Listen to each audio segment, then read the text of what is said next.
welcome back. Episode 9. Last episode 8, we spoke with Mr. Ray Vargas.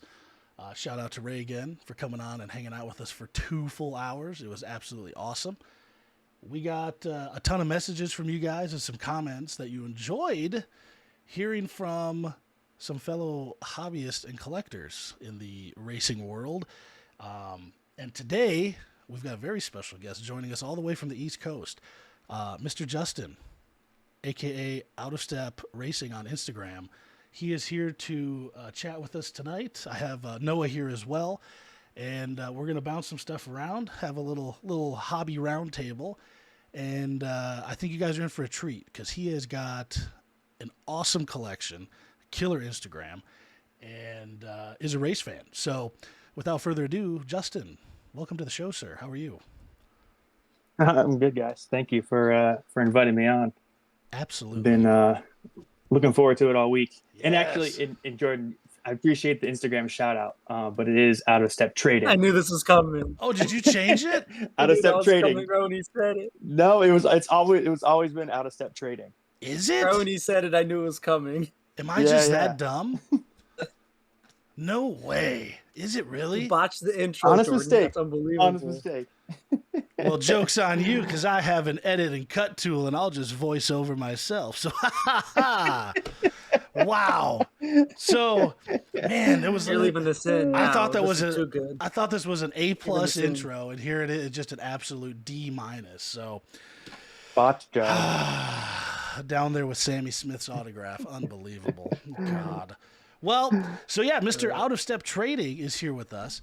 Justin, all the way from New York, and sir, again, thank you. It's been a week of excitement, both here in Phoenix and getting ready to talk with you tonight. Because tomorrow, I'm going to sift through some bins, which we'll talk about later. But there's a lot of stuff in there I think all of us want to get our hands on. But yeah, I would say the first thing I want to start with is just a little bit, if you want to tell everybody a little bit about yourself, how you got into collecting, and how you got to where you are today with as far as what you've got in your stash. Sure. Yeah. So I think, I don't know, I caught the collecting bug early as a kid. It started out, I was that kid that would get toys and keep the boxes and keep the I would open them, but still keep the toys in the boxes when I was done playing with them. I hated losing parts. I kind of started there, collected stickers. And then in the late 80s, early 90s, I discovered baseball cards and football cards. And that's really where it all started. So I grew up in Youngstown, Ohio. That's where that area is where most of my family lives. So, I just started, collecting cards at that point. I collected cards all the way up until about probably the mid, like 96, 97 is when I got into like skateboarding and stuff and kind of forgot about sports and trading cards. But the collecting didn't stop at that point. Once I got into skateboarding and punk and hardcore music, I started collecting records. So I have a pretty big record collection as well that I collected all through high school, all through college. Sold off a little bit of that stuff the past couple years, just kind of like trimmed the fat a little bit on the record collection, but still buy records, go see bands play, buy the tour presses, similar to like card stuff. There's the record collecting has a lot of parallels to that, with the different color variants of vinyl, things like that. So, I didn't know that. Yeah, and then so I got tons of records. Love vinyl, love music, doing that stuff. And then when was this? Probably around 2016, 17. I was at like a Walgreens or a Rite Aid, and I saw one of those little repack pharmacy boxes, and ended up buying one of those just for fun. And it was just filled with junk wax stuff, but it was filled with all the stuff from my childhood. Yeah. And it just really that nostalgia bug just reeled me right back in, and I was like, this is awesome. And so I was just buying stuff here and there, nothing like at any kind of like serious, just kind of buying, packs, retail packs here and there. And then I found out that David Adams is right down the street. So yeah, so now I live in Buffalo, New York now. I realized David Adams is down the street, and that was it.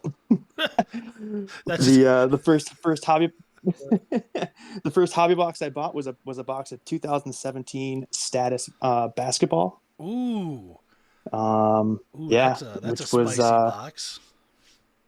yeah, it's pretty. It was pro. So I still love that set. I think the design of that set is still one of my favorites.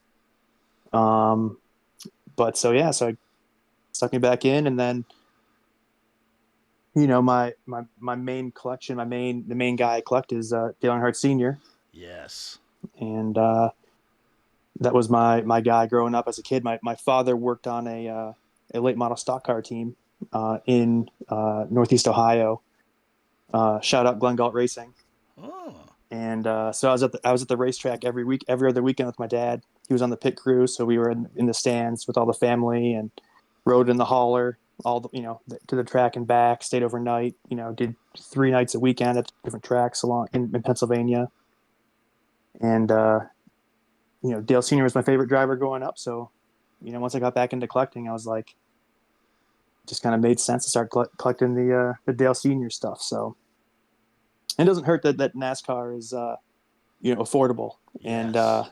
I realized real quick, it got to a point real quick where I was like, can't do basketball, can't do football. Right. So,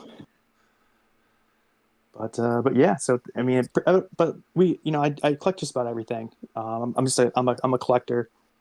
So I've got a little bit of, I got a lot of NASCAR lately, a lot of hockey. I'm in Buffalo, so big hockey town. So, Oh yeah. but I used to open quite a bit of baseball, football, basketball as well. Like when I found it, still a decent amount of baseball, but um, I don't have a lot of football and basketball left in the collection. I've kind of parted with that more so, um, but yeah, most of the stuff, I've been opening a bunch of racing and a bunch of hockey, but yeah, the main focus of my collection has been the past couple of years was Richard Petty and Dale Senior. Haven't really Right. been buying as much Richard Petty, but more of the focus has been on some of the rare, Dale Senior stuff from the '90s. Which is probably, and I would say, like you said, the last few years you focused on senior. A lot of his stuff started popping up the last few years. I would say too.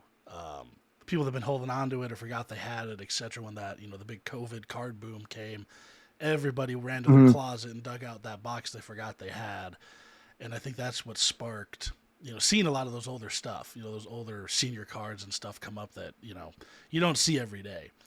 Um, Yeah. which is always a plus. Now I know you said you don't do a ton of baseball, but you have. I also Mm-hmm. dabble in the baseball world, of course. Big D-backs fans here. The biggest D-backs fan Mm-hmm. lives here is Amanda, so we've been going pretty ham on that. And the one thing I like about that, compared to any other sport or collectible card set, is the prospecting part, and that's something I did as a kid. Mm-hmm. So back in like the mid '90s through the early 2000s, you could get any sport and really search for the rookie, like rookies heavy or like your draft classes, etc.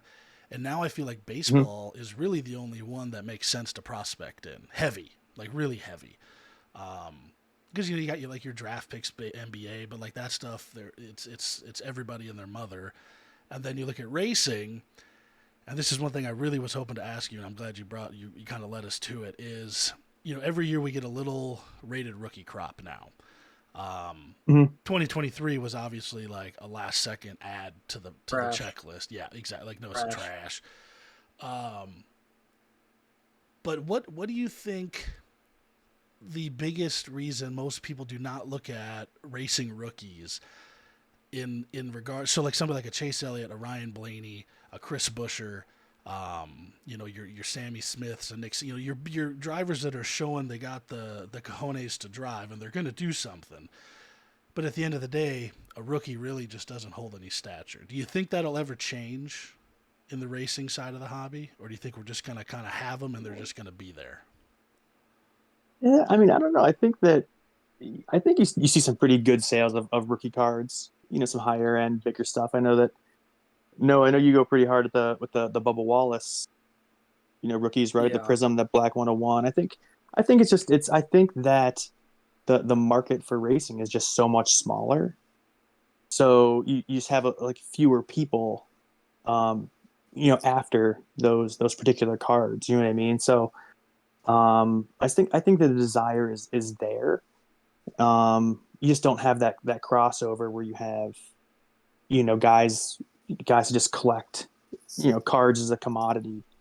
So they'll collect football and basketball and football and F1 and tennis and you know Tiger Woods and whatever, just because it's a store value, and they see it as something that's going to like go up in value. And it could be a figure skating card. They as long as the thought was there that it would increase in value. But Right. for some reason, NASCAR stuff just hasn't caught on yet. Um, like those other sports have. It seems like over the past couple of years, the hobby has kind of ticked off the top guy or girl in every sport, and kind of found their key cards, and the prices have gone crazy. But racing just kind of has yet to follow suit. But so I don't know if it's necessarily like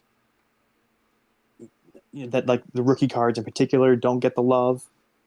Um, it's just and also I don't think it has the history like the baseball prospects and the firsts and the rookie cards and things like that. But it's also really confusing about what Yes, a rookie card. You know what I mean? Like it's some true. people say Chase Elliott has a rookie in whatever 2016, and then other people say, oh no, it's the one of him as a kid sitting in his dad's car in like 1998 or whatever that card is from. It's like Yeah.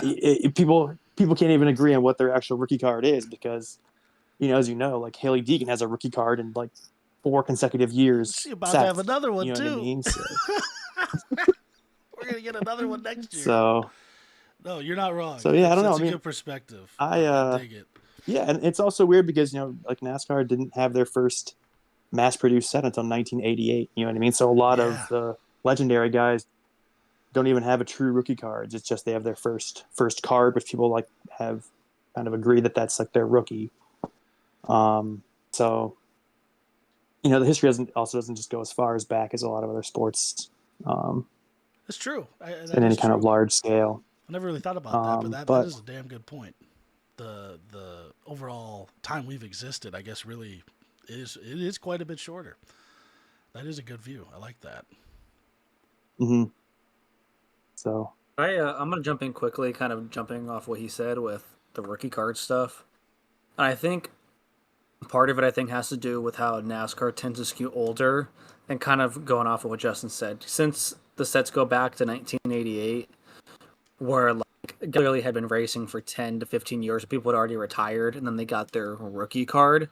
I feel mhm. like a lot of people in that NASCAR space don't necessarily appreciate a true rookie card for what it is, because NASCAR tends to do this thing where they'll throw drivers in really young. Like example, the perfect one you said was the Chase Elliott. Like he's in that late '90s set, and then he comes back in 2011 Press Pass Element, comes into Prizm, and then it's like people see all this stuff. They're like, well, I don't really know what the true rookie is, so I don't really care about the rookies at all, because they kind of come in and out without regard. So I think it's kind Mhm. of a situation where once people from other sports come over and bring that, no, like this is the rookie card, this is the one I want, this is the good one. I mean, it's the same type of thing for even like with Jordan with the '84 Star to the '86 Fleer. Like, I Right. Mhm. mean, the Star is Right. picking up speed now, but like, it was always the Fleer when that was not his first card. So I think until the market kind of determines like, no, this is the card I want, this is his rookie card, it's kind of going to be all prices are kind of the same, because I feel like for even a lot of drivers, if I were to buy just a random color, an out of 75 rookie red, and then I bought his next year and the year after that, the price difference is going to be very negligible, even though one of them has the rookie logo on it. True. So I think it's just something that's going to take some time to go over. True. Oh Yeah, yeah. and I think I will say that I hope that it would be nice if the NASCAR guys kind of, and I think I do listen to the NASCAR radio guys. And I think they do a good job going over rookie cards of Mhm. drivers pretty regularly. Um, so I mean, I hope the NASCAR true hobby guys, we get a say in figuring out what their true rookie is, because I think that the other guy, if people start coming over from other avenues of the hobby, it's just going to be the prisms, it's going to be the demonstrated rookies, it's going to be all that stuff certified, which is fine because I like those cards, but racing has a lot more history, prior to that with all the press pass stuff, and then like going back to stuff from like the weird stuff in the 70s and 80s, and then going up until 88 max. But it's just easy to latch on to a gold prism out of 10 with a rookie card logo on it, Right. or a black prism with a rookie card, 1 of 1, to being like Mhm. that's the card, when it's like, is it the Xfinity rookie? Is it the truck rookie? Is it the cup rookie? Bingo. You know what I mean? So it's like, which one is it their first? Because that's like, like they might get a rookie card. It's almost like getting a first Bowman card. And then they actually make the show, make the Yeah. cup, and then they get a rookie card for the cup. But both of those in the baseball hobby still kind of hold their own ground. You know what I mean? Having their true Yeah, rookie at a absolutely. Topps Chrome, and then having their first Bowman, things like that. So, Yeah, that's what I I've mean, experienced F1. with. but Go ahead with F1. What were you saying? That was where I was I going to was gonna go. say F1's run into F1's. I mean, not to the same degree, but with their 2020 product, and then they're continuing the years. People over there, like, if you don't come from a baseball background, you really struggle with the first Bowman idea. Like, if like I've done baseball, so like I am very comfortable with first Bowmans, but we see the issue with people like Piastri coming up who have cards in 2020 as F2, but they don't have the mm, rookie logo on it. So people are hesitant. I don't know. This isn't his rookie, but like it's his first card in the product. So how do you kind of juggle that about? Because like I said, I've always tried to explain people in simple terms, like for a lot of people, like I think Byron and Bubba, like in 2016, I think of it as their kind of first Bowman because they don't have that rookie logo, Right. but they're mm-hmm. still kind of in the sport and involved. And that's how I've always kind of perceived the guys without rookie logo stuff in 2016 who have it later. But I think that's just something that, like I said, is going to take some time.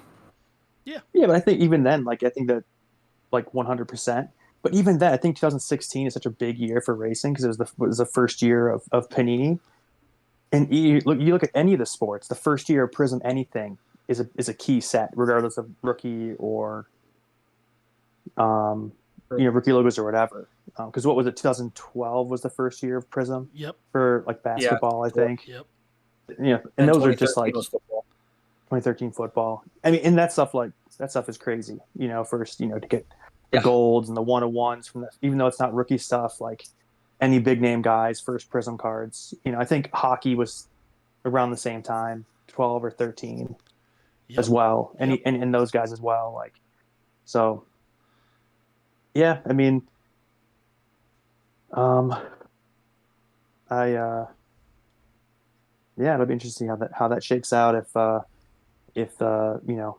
NASCAR ends up getting that crossover love from other parts of the hobby.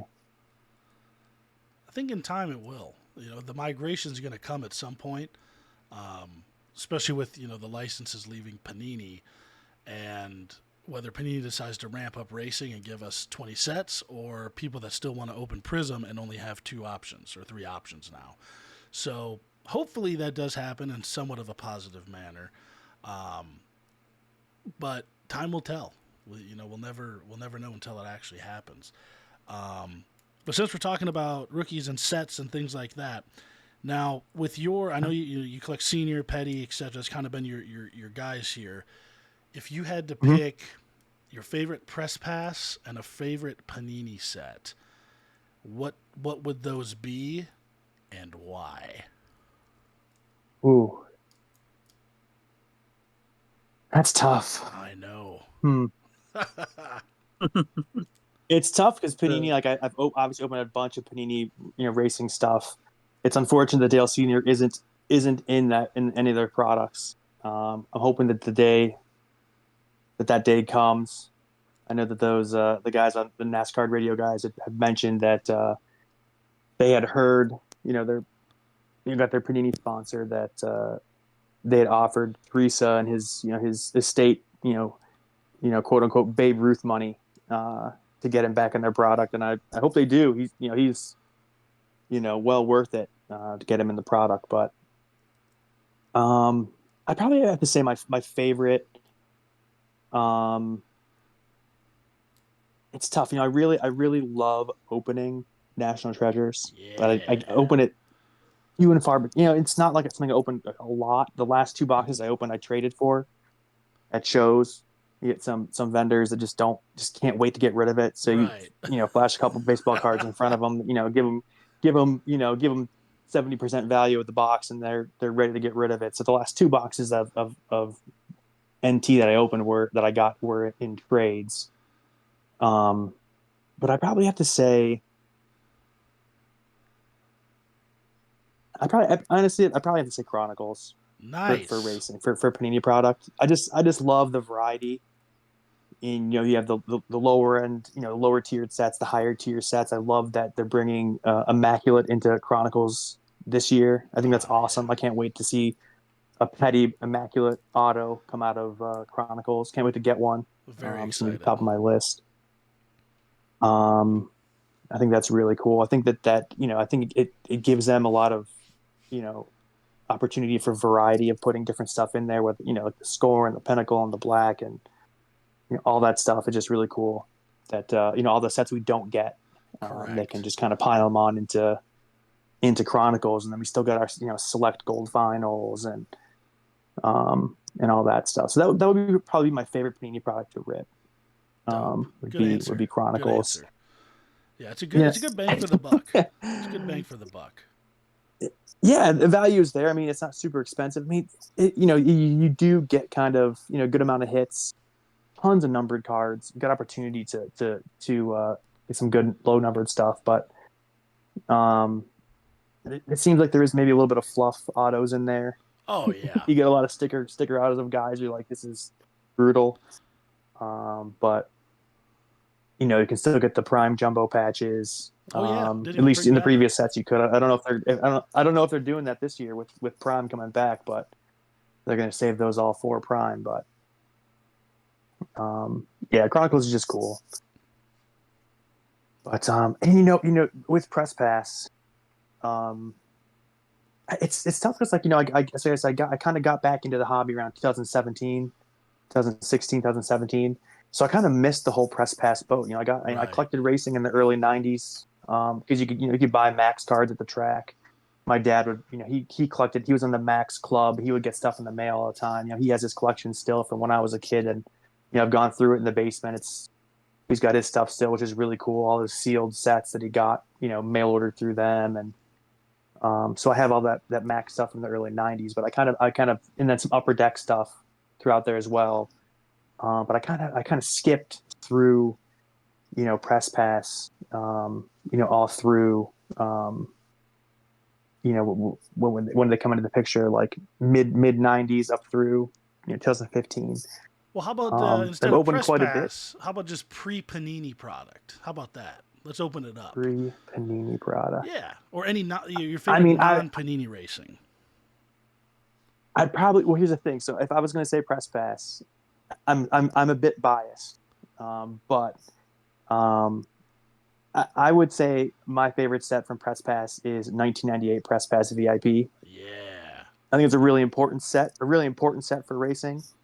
Because to my knowledge, it's the first racing set where we got serial numbered 1 of 1 cards, Correct. That is and I think correct. that's really sick. I think that's really cool. I think it's like a set that doesn't get as much a ton of love from the hobby. Maybe gets a little overlooked.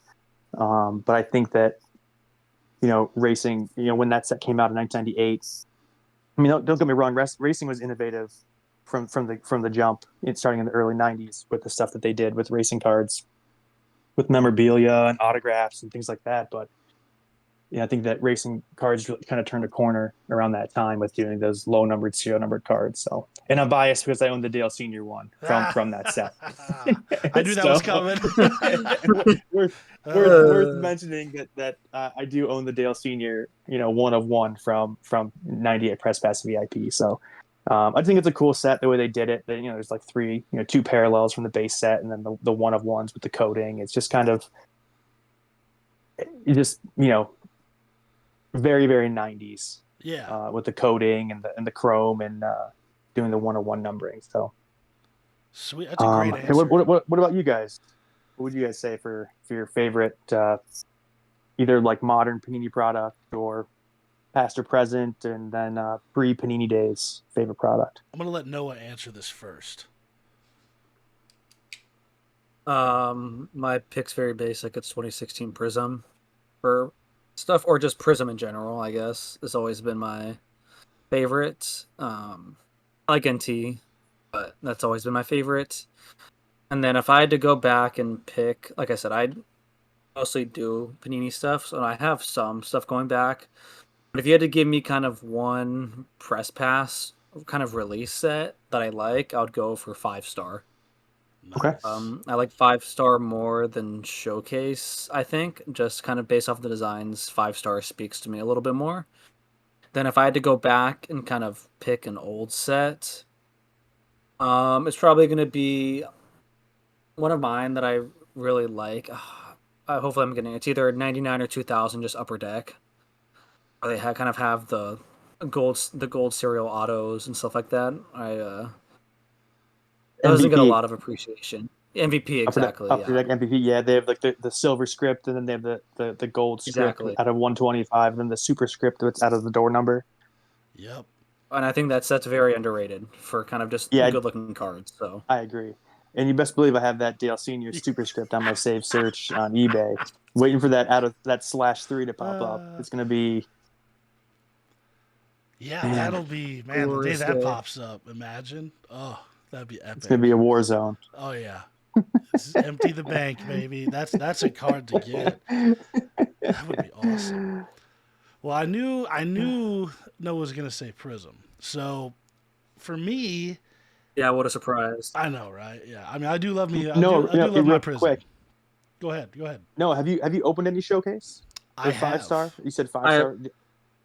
have not opened any. That's why I kind of was similar with you. I kind of missed out on a lot of the press pass stuff. But if I had to Okay, pick a set from that I want to open, it would be 5 star.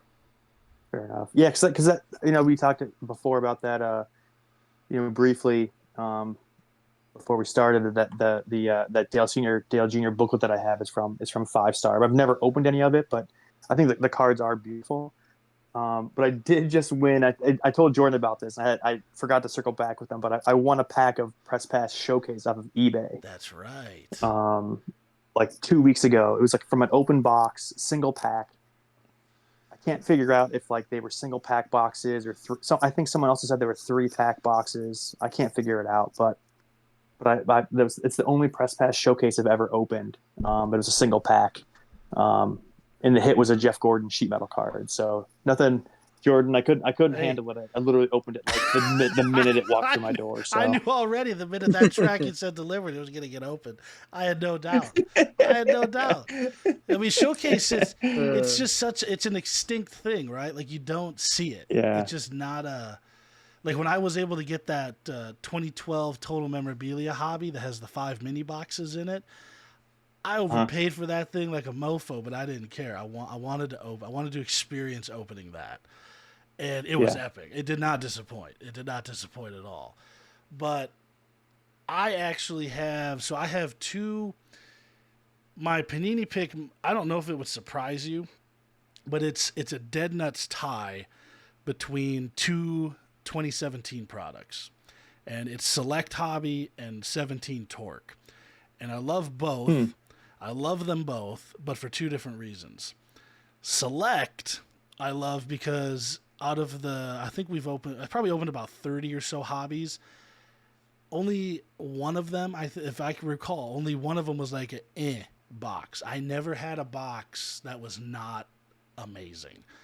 And select cards are they're nice and clean. They kind of have a Prizm-esque to them, but then their parallels are very unique, and it was all on card, except for a few guys that were redemptions. But it was just one of those sets that is no longer available, which makes me want it even more.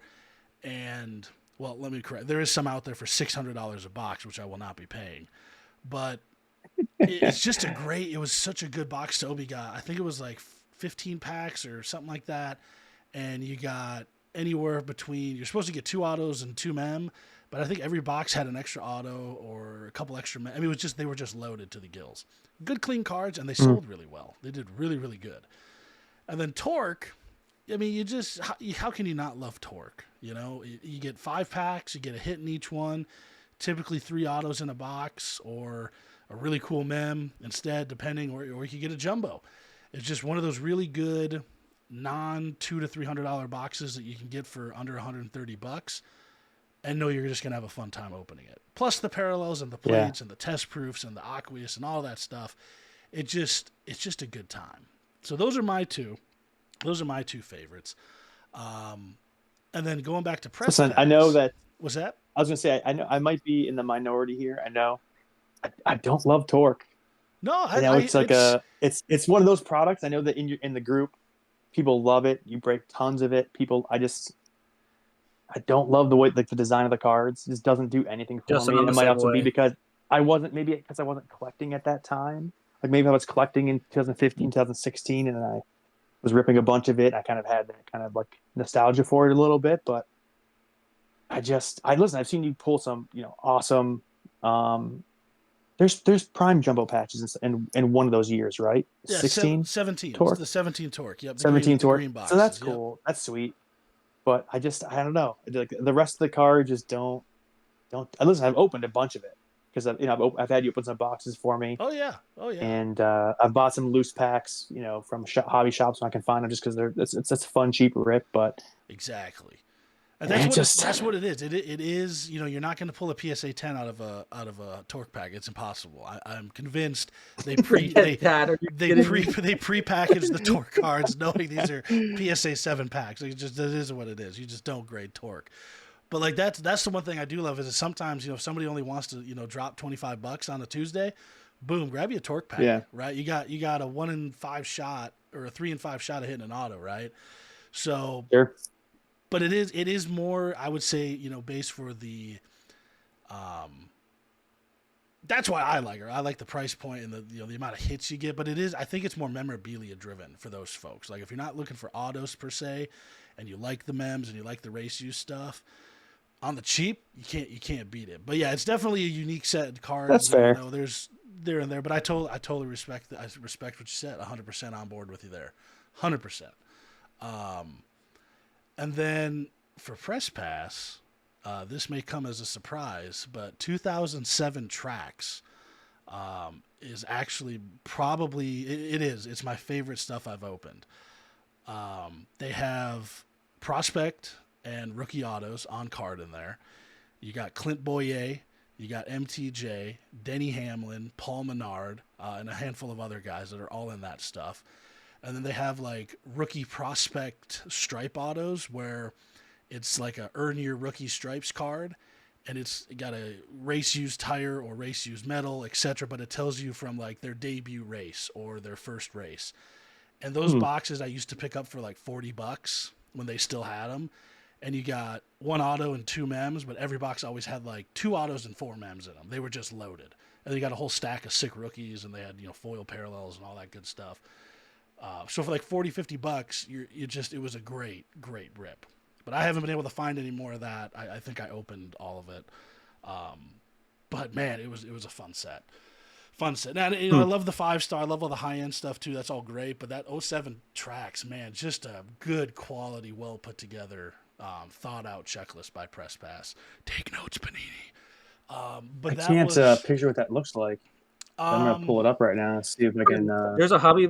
I did the same thing. I looked it up. There's a hobby box Jordan sitting on eBay for $50. oh, there you go. Yeah, it's got Denny and them 2007 on the press cover. press track. Red, white, and blue Yeah, box. Yeah. Denny Kane and KFB. Yep. Yeah, and all those It's everybody's in 2007 there. Tracks. Yep.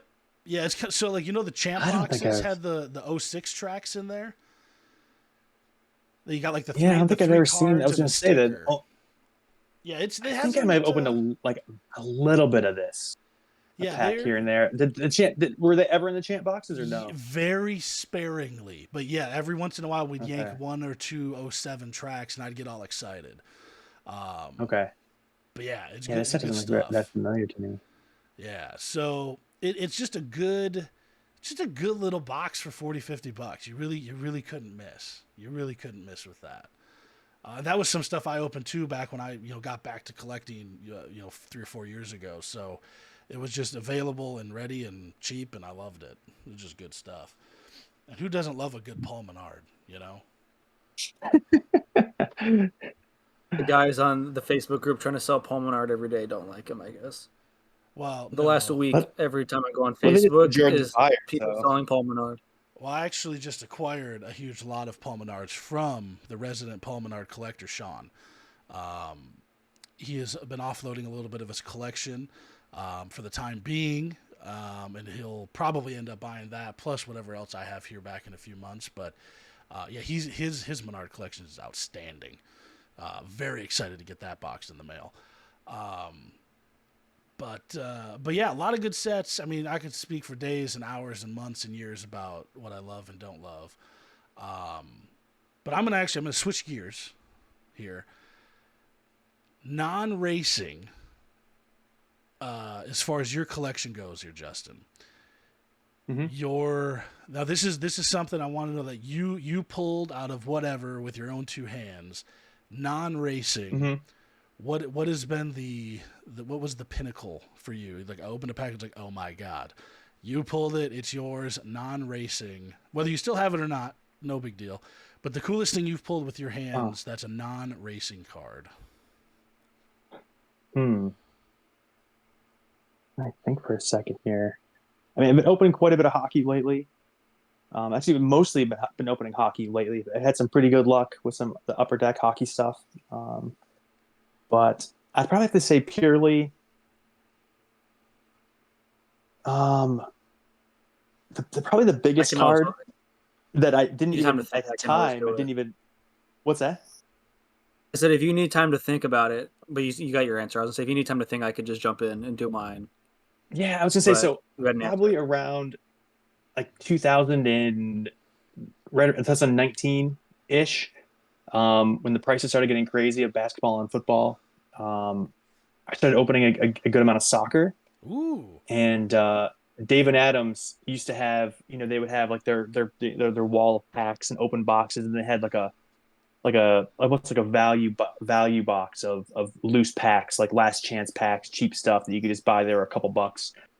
So I started buying soccer just because I thought it was cool. The cards looked nice, it's Panini stuff. So I was buying, Don Russ and some, um, well, actually Topps Chrome and some Don Russ and some other stuff.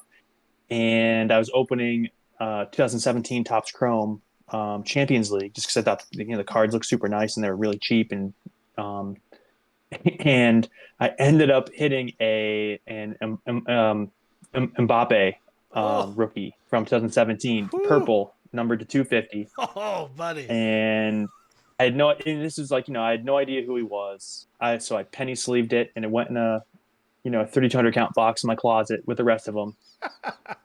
If I hit something super low numbered of a guy that I recognize or in autos, they all went in top loaders and went in my PC box. But I had no idea who he was.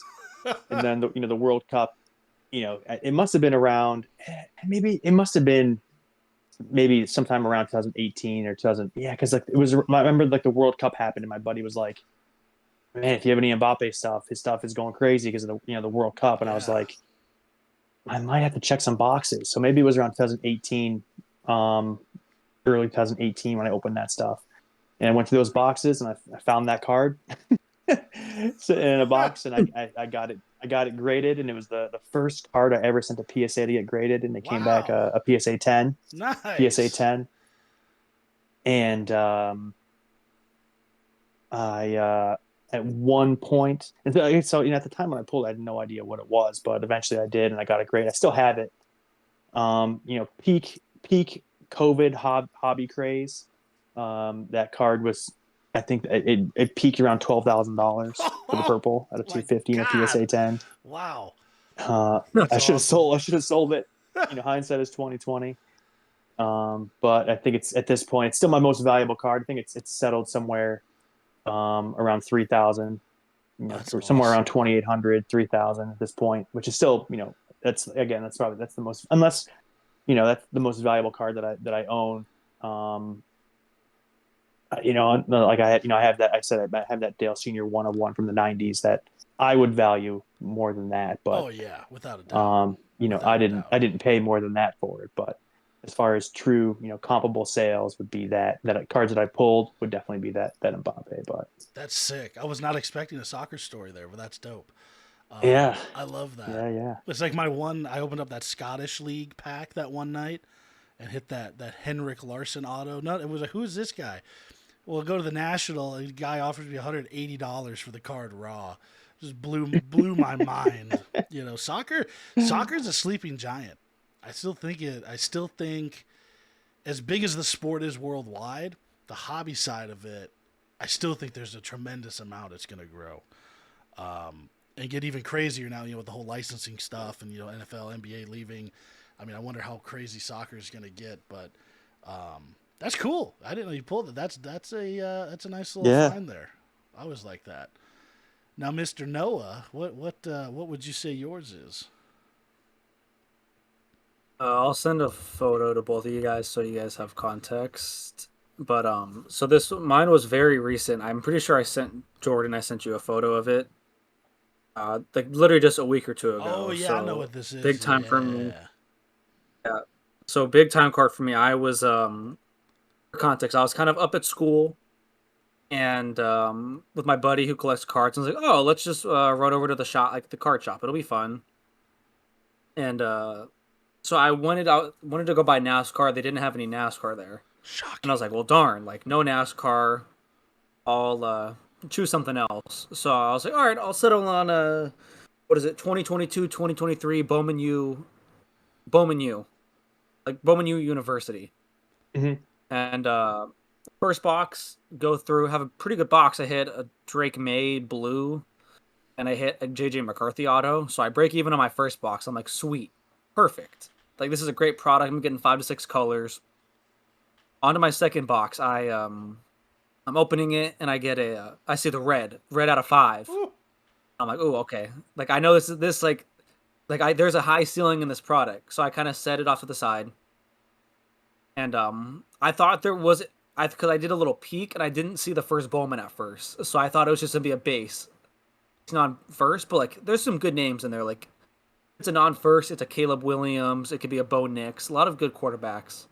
Hmm. And I get to the end of the product and I'm opening it. I slow reveal and I see the first Bowman. And I'm like, okay, like this is really boomer bust. Like there are some bad first Bowmans. And I knew it was an auto. So I was like, all right, so let's just hope for the best. And I pull it. It's a Riley Leonard to 5. One of the top 5 quarterbacks I could hit for the product. Not gonna go in the draft this year, but next year. And sold on eBay was 800 Whew. Nice. raw. And it's funny because my 2 biggest ever pulls have been in the exact same shop. Year before I hit the Haley Deegan Rides 1 of 1 gold vinyl in the shop, and I ended up selling it to Dalton. So Yes, I 2 remember biggest that. pulls are in the same shop, which is You you very sold fun that Bowman U card? coincidence. You sold yours for 800, you said? I had no, that was the last comp, and I was gonna. I have it listed on eBay for a 1K or best offer. Okay. No, I'm still thinking about it. I was gonna send it to PSA, but it has a slight ding in the back for a 9, probably. So I'm like, I'm probably gonna just hold off on it until because he's not going in the draft this year. It would be next year. Hmm. And I'm like, hey, like if he's the top quarterback prospect for next year, like I mean, having the top quarterback prospect in any given year is what you dream of, especially a red to 5. So kind of holding it for now. If I got an offer, kind of in the set like above 700, I'd probably take it. Uh, I don't have a problem holding it. Nice. That's Not a I good one. not open much Bowman U stuff. You know, you'd So think fun. that being It's so being from fun. Ohio, there's so Right. much, Ohio State. I my like my my oldest brother and my mom actually they live in Columbus. My brother actually went to Ohio State, so they go crazy for Ohio State games. Go to a bunch of games. Have every Saturday they're going nuts for the Ohio State stuff. But I just don't. I don't know for some reason like college football just doesn't do much for me. So It's also so I haven't it's also really really dabbled with the fun. Bowman U The very price much. point. How much Price are those point's really boxes? fun. It's $120 a box, 2 That's autos not in bad. like 4 to 5 color, and it's like you could hit a big time Marvin Harrison Jr. You could hit a big Caleb Williams. Like there's just a lot of I mean, there's a lot of trash in there because had got a ton of athletes to sign, Hmm. especially when they're these college kids and they're offering $2 an autograph. They'll sign as much as they want. So Sure. it's going to be kind of tough, but there is a very high ceiling there, especially with some of the limited inserts and stuff. It's a fun product, especially for 120 a Nice. box. Yeah, I mean, what did I open at the National? Was that Bowman's Best? Was it the football product? Yeah, the one that was for the packs. Yeah, yeah. Bowman's best football, which I thought was an okay product. I love just the first Bowman one so much better, but especially at the National when you were getting those silver packs and you're only Yeah. paying like 100 a box, it wasn't bad at all. No, that was a fun one. Probably even do it next year potentially. That was the first football anything that I'd opened for myself in like a decade. So um, that was a fun one. Those Bowman cards are pretty sweet.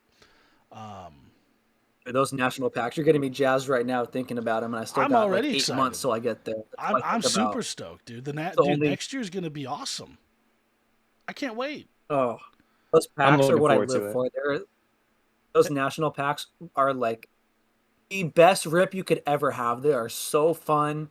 It's like a 50-50 every other pack. You're going to get a color. You can hit some huge autos. So much fun.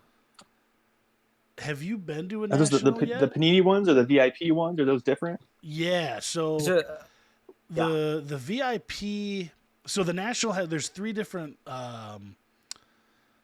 ways you can get packs. So you have Tops that does their typically there's a baseball Bowman pack.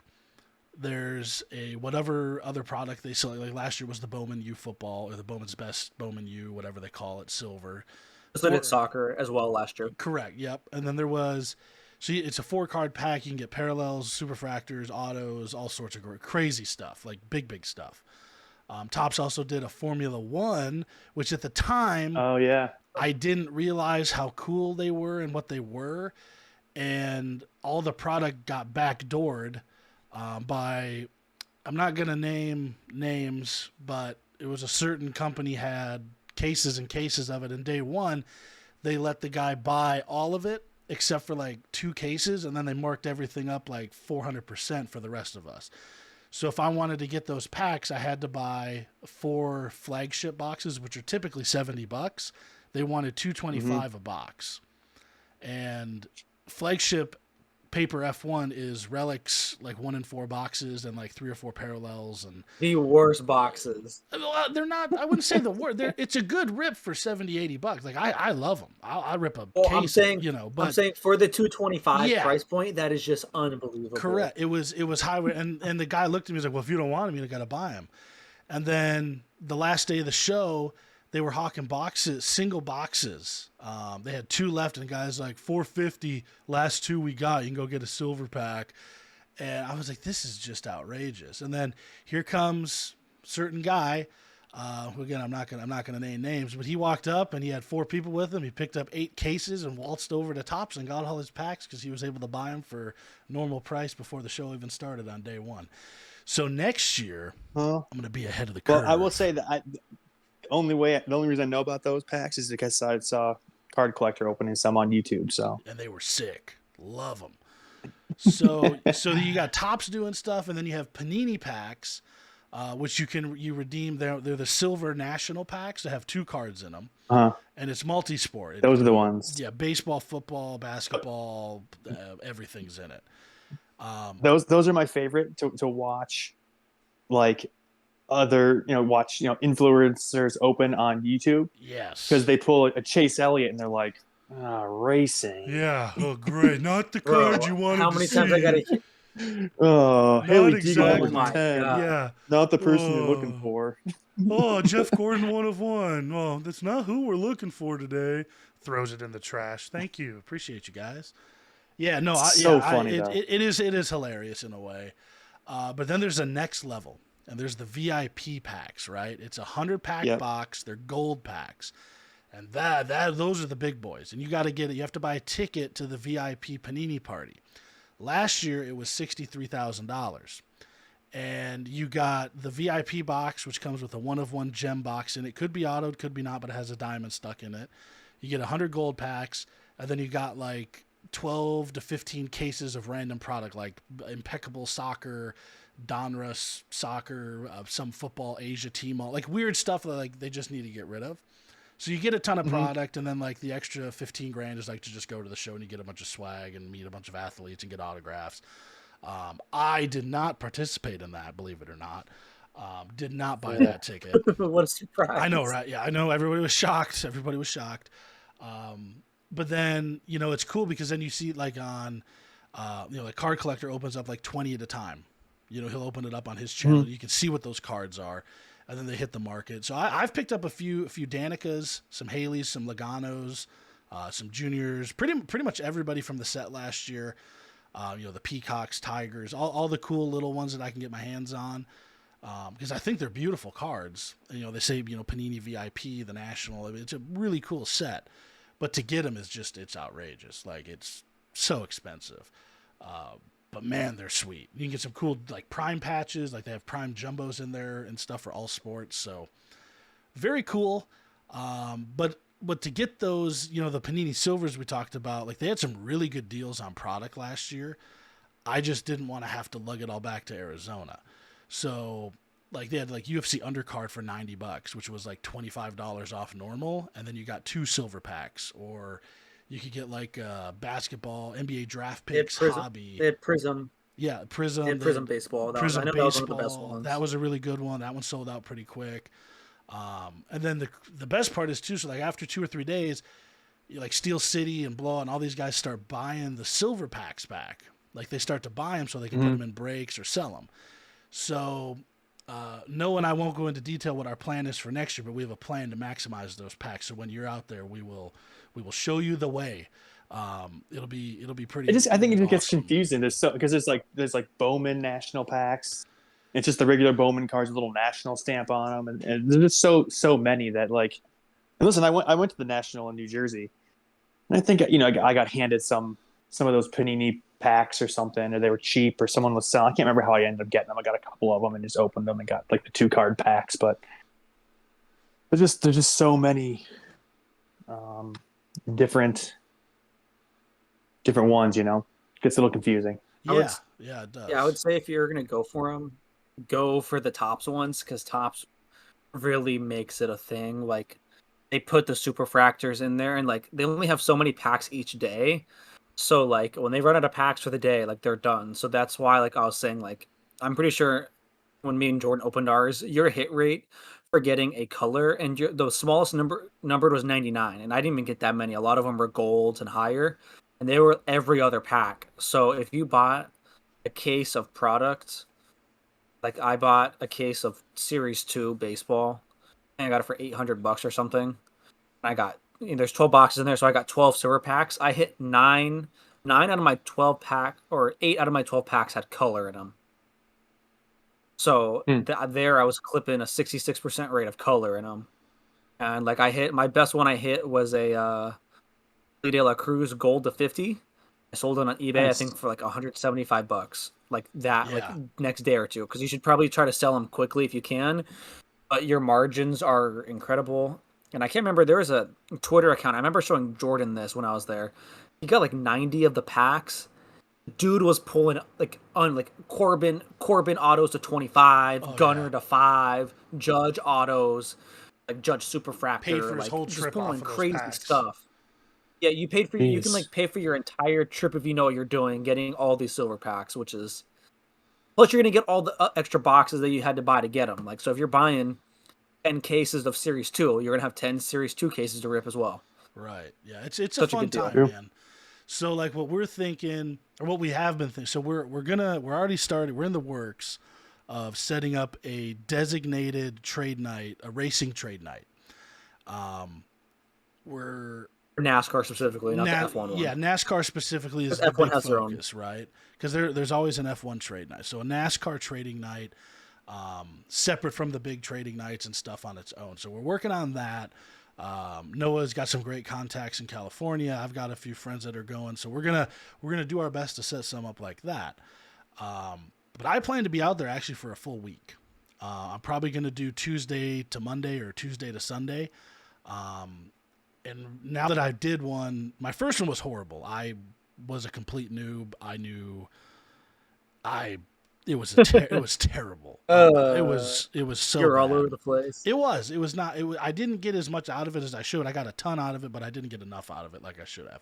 Now I kind of know what to do, what to expect, and I am going to. I just cannot wait. I haven't been excited for a card event like this ever. And next summer is going to be just epic. So if you're going, we're going. This year in Chicago, that was your first year. That The was first time you that went was was my this year in first Chicago. national I was able to make. I couldn't do the Atlantic City, if you remember. I was trying to get out there, Yeah, and yeah, I remember. the biggest problem is there's no Phoenix to AC. It was Phoenix to Philly or Phoenix to New York, and then I'd have to like get down. Ah, It, yeah, it I remember was that. it was Because such a you're trying to pain. figure out how I could pick you up from the Right. airport. Yeah, I was trying to like time it so as you drove by, I would just like jump on the highway and get in the car. And I was like, man, for $800, it just I just couldn't do it. So when it was Yeah, yeah. Chicago, you get a round trip from Phoenix for $600. Stayed with Josh, which was awesome. Appreciate them, let me have that spare bed. But it was great. I loved it, but I'm more excited for next year now that I know what to expect. So we will have a great time. I can say without a doubt we are going to have an epic time at that show. But yeah, I plan on being there. good, Like with good, all the good, family I have in Ohio, I will be. perfect. I saw my pops this week. He visited me here in Buffalo from Youngstown, Oh, and nice. I told him, I said,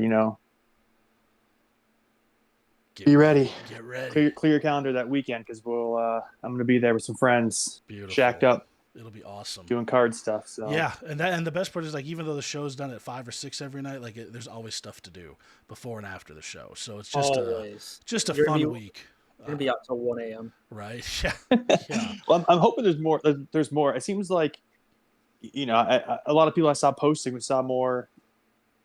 A decent amount of NASCAR stuff this year in Chicago. I didn't see hardly any.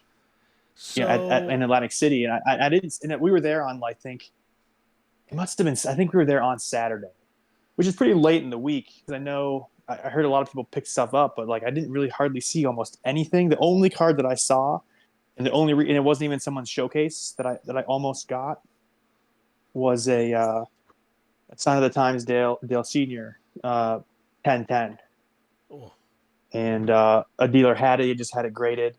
But they didn't even have it in their showcase. I heard word of mouth. I tried to make a trade plus cash deal for it, and I couldn't make it work. But aside from that, I think I maybe saw like a couple Haley Deegan autos here and there. But I saw a lot of pictures from this year's national, some different stuff floating around. So hopefully we just start to see more and more NASCAR every year. But yeah. I'm bringing a sign that it's gonna stick out of my backpack that says I'm looking for NASCAR or show me your NASCAR, something along, and I'm just gonna walk around with it and ask everyone. Mine's gonna say, "Show me your NASCAR before you show Jordan." That's what mine's gonna say. Wow, unbelievable. Well, I don't hate that. That's good. I like it. Then you can search everything, and then I'll just swoop in. Hey, That that's teamwork, competition. baby. I like it. Good, very good. But yeah, the national. It was a good time. I really did enjoy it, and I think it'll just keep getting better for us race fans as we keep continuing to pound these guys and tell them, hey, bring the stuff. We'll buy it. We will happily take it off your hands.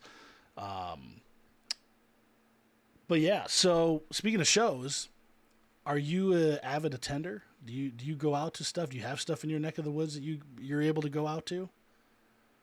yeah, we actually Buffalo's pretty fortunate here that we have, I see a lot of people in a lot of the NASCAR groups and car groups I'm in. Buffalo has a pretty lively card scene. We probably have no less than 6 or 7 card shops in Buffalo alone. Wow. And so we have shows, every month, every couple of weeks. There's card shows, and I try to go to as many as I can. Some of the ones that happen more frequently kind of get a little redundant with see the same stuff over and over again. But there's a couple of shows here that I attend regularly that are really really good. Nothing big, nothing on any huge scale. There's one show, a promoter in Buffalo is trying to get um, kind of be like on a larger scale. He's held it twice now. It's been pretty cool. It's been at this venue downtown Buffalo called the Powerhouse. Beautiful venue. It'd be really cool to if they could catch traction, and Buffalo could have like a cool multiple day show. Similar to That'd like be awesome. Chantilly or Dallas or Midwest Monster or um, Burbank, stuff like that. It'd be cool if Buffalo could kind of have a big show of their own. But even that show has been more. It's still been more local dealers doing their thing. But no, we get a bunch of cool shows. There's actually a show this weekend here in Buffalo, and then the following weekend there's David Adams is having a show. Oh, And I think this weekend there's one in Buffalo. There's one in Rochester, which is about 45 minutes from me. There's one in Batavia, New York, which is about 30 minutes from me. So there's tons of shows here, which is cool. I mean, you don't see a ton of racing, unfortunately. Um, but the only good thing about attending all the shows is that I've kind of, I end up talking with a lot of people, and they know that, and I'm the NASCAR guy. So I've had a lot of cards hey, walk up to me that that's kind of like the thing. You just got to have some conversations and talk about it, and then become the NASCAR guy. And everyone says, "Hey, I got these NASCAR cards. They mean nothing to me. You want them?" And I say, "Maybe." yeah, right. Let me take a peek. I like it. Do you have any? If you Uh, could give a piece of advice to somebody that maybe has been hesitant to go to a show because they don't think they're going to find what they're looking for, what would be your Justin's rule? Not rules, but like Justin's guide to a card show. What would you tell them the secrets are if they were starting to go down that route? um, I would probably say I don't know if it's much of a secret, but it's just kind of something that's worked for me is just be friendly and talk to every dealer. You know what I mean? Talk to every, you go up to their table, let's have a conversation with them. You can tell the guys that are into collecting, they're into the hobby, that love just trading cards. And you can tell the guys that look miserable because they haven't made, their $3,000 they wanted to make that day. You Right? know what I mean? And Yeah, it's the so guys that true. are the guys that are the guys that are there just to flip cards, and then the guys that are there that just love to collect. You could talk to them about any card, and if and you can see how their expression, their face light up when you start talking about something, and you can see that they share that passion. And it's just fun to talk about cards with like-minded people. And I think and that kind of like with racing, you might go to a show if you're a big racing collector and not see a ton of cards, but just have those conversations with people, and if they know that there's people out there looking for racing, they might pick it up. And I picked up one of my favorite cards in my collection. There was a guy that um, I met at a show. He's a big Green Bay Packers fan, and I must have been wearing like a Dale Earnhardt sweatshirt or a hat or something. I usually wear something Dale Senior to shows, something just to let people know, put out that NASCAR flag. And he started telling me about how he bought a pack of 1999 press pass at a Target back in the day, and he hit a Dale Earnhardt Senior autograph card out of Oh, that retail I pack love from that. from Target. I love that. And we ended up. I was like, "This sounds crazy." Like, and then I saw him at the next show, and he brought it, and he brought two other Dale Earnhardt memorabilia cards that he Oh, pulled out of packs back in the day as well. He's a big collector. He would just buy stuff, and I think he was a racing fan a little bit, but he had that. So he had that '99 press pass. Signings, ooh, Dale Senior auto, and then two mem cards, and I ended up trading him some Green Bay Packers stuff and a little bit of cash, and ended up taking that. Then that Dale Senior card was really nice. He bought it. He pulled it right out of the pack, and he kept it in nice condition. So I ended up, those 2 cards, those 3 cards fell into my lap just from It's having making a a conversation friend. with people. Yeah. You know, yeah, like he wasn't set up at the show. He didn't, he always just walking around. And we ended up just having a conversation about trading cards. And he said, "Hey, you know what? I actually, I have some Dale Senior stuff." And I said, "You going to be at the show wherever next weekend?" He said, "Yeah." He's like, "All right, I'll bring it." And then we ended up making a deal. So That's awesome. I would say that my secret would just be to just talk shop with people. Go there and Beautiful. just have conversations, because you might not find the card you're looking for right then, but you meet someone who knows someone or has a friend that collects, or they used to collect, or their dad collects, and they might have this, and then you end up with some cool cards just from chit chatting. So I think that would be my one. That's spot on. Don't be discouraged if you don't see exactly what you're looking at every show. Yes, Um, that too. That's important because you drive out, you take the time, you schedule the day, right? Hey, I'm going to go to the show from 11 to 3, right? That's your Saturday or Sunday. You get out there. Oh, they didn't mhm. have anything I want. I'm not going back to another show. Well, you don't. I mean, you never know what's going to pop up. And if you don't talk to nobody, like this wonderful couple I met on Sunday, Ed and Joni, had I walked by that table and not sat and talked to him for a few minutes, I would have missed out on probably one of the coolest hobby opportunities ever. So make a friend. Did they have NASCAR in their case, or did you just kind of started Um, talking to them about cards? so I walked. I had. So this was the AZ State Show. It was a 3-day show. I was gonna go all three, but Friday, Saturday were just chalked. I'm like, Sunday's my day. I'm gonna get there when they open. I'm gonna stay till it closes, and I did. So I got in there, and they had it set up in a really, really, really good configuration this year. Last year it was like back to back to back rows, so you had to like double snake through to see everything. This was like it was like a zigzag with a border row. So you could do a lap and S curve it all the way through and not have to backtrack. It was so nice. They really did a great job setting up the show. And the third to last table, I see this gentleman sitting there and his wife. They were on their phones and they were kind of like picking up stuff. And I'm like, oh, that's a die cast. So I just, waddled on over, and it was a Chase Elliott rookie color chrome something signed by Chase and Bill that was numbered to like 79 or something. It was he told me the whole story. It's crazy. Like back when they came out, it was like a $400 car or something. I was like, wow. I know nothing about diecast. I'm a diecast complete noob. And then I started looking at his case, and there was like little 164s and some like little clamshells of sets, and then there was like a couple big clams of like relics, and I was like, oh, you got trading cards. He's like, oh yeah, oh yeah. I'm like, cool. You got anything else? And he's like, man, where were you yesterday? I took half our stuff home yesterday or on Friday, and I took the rest home yesterday because nobody was looking for any racing. I'm like, well, la di da, Bucko. Nice to meet you. Let me pull up a chair.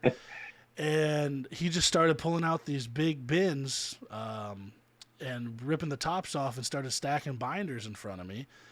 And we went through, and he had 21 Donners, 22, 23, 19, 20, 18. And then he pulled out prizm binders of 16 prizm, and then boxes, little clam, or not little, but like the the acrylic boxes that slide over the top that hold like 200 cards, full of relics, Mhm. full of this, full of that. And I found some really epic stuff. And I asked, I said, is this just like a snippet of what you had? He's like, they had 4 tables that weekend.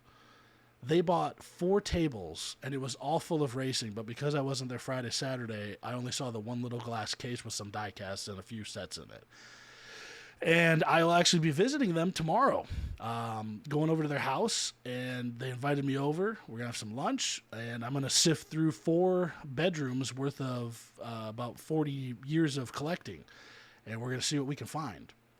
And they a little bit of It's this, a gonna be little bit of crazy. that. I really, it will be. It's going to be absolutely nutty. In fact, he just texted me about 10 minutes ago to confirm for tomorrow. So we're going to have a good time. A lot of stuff he mentioned. I'm very excited for a lot of 16 Prism. He says he has close to 5,000 2016 Prism cards to look at.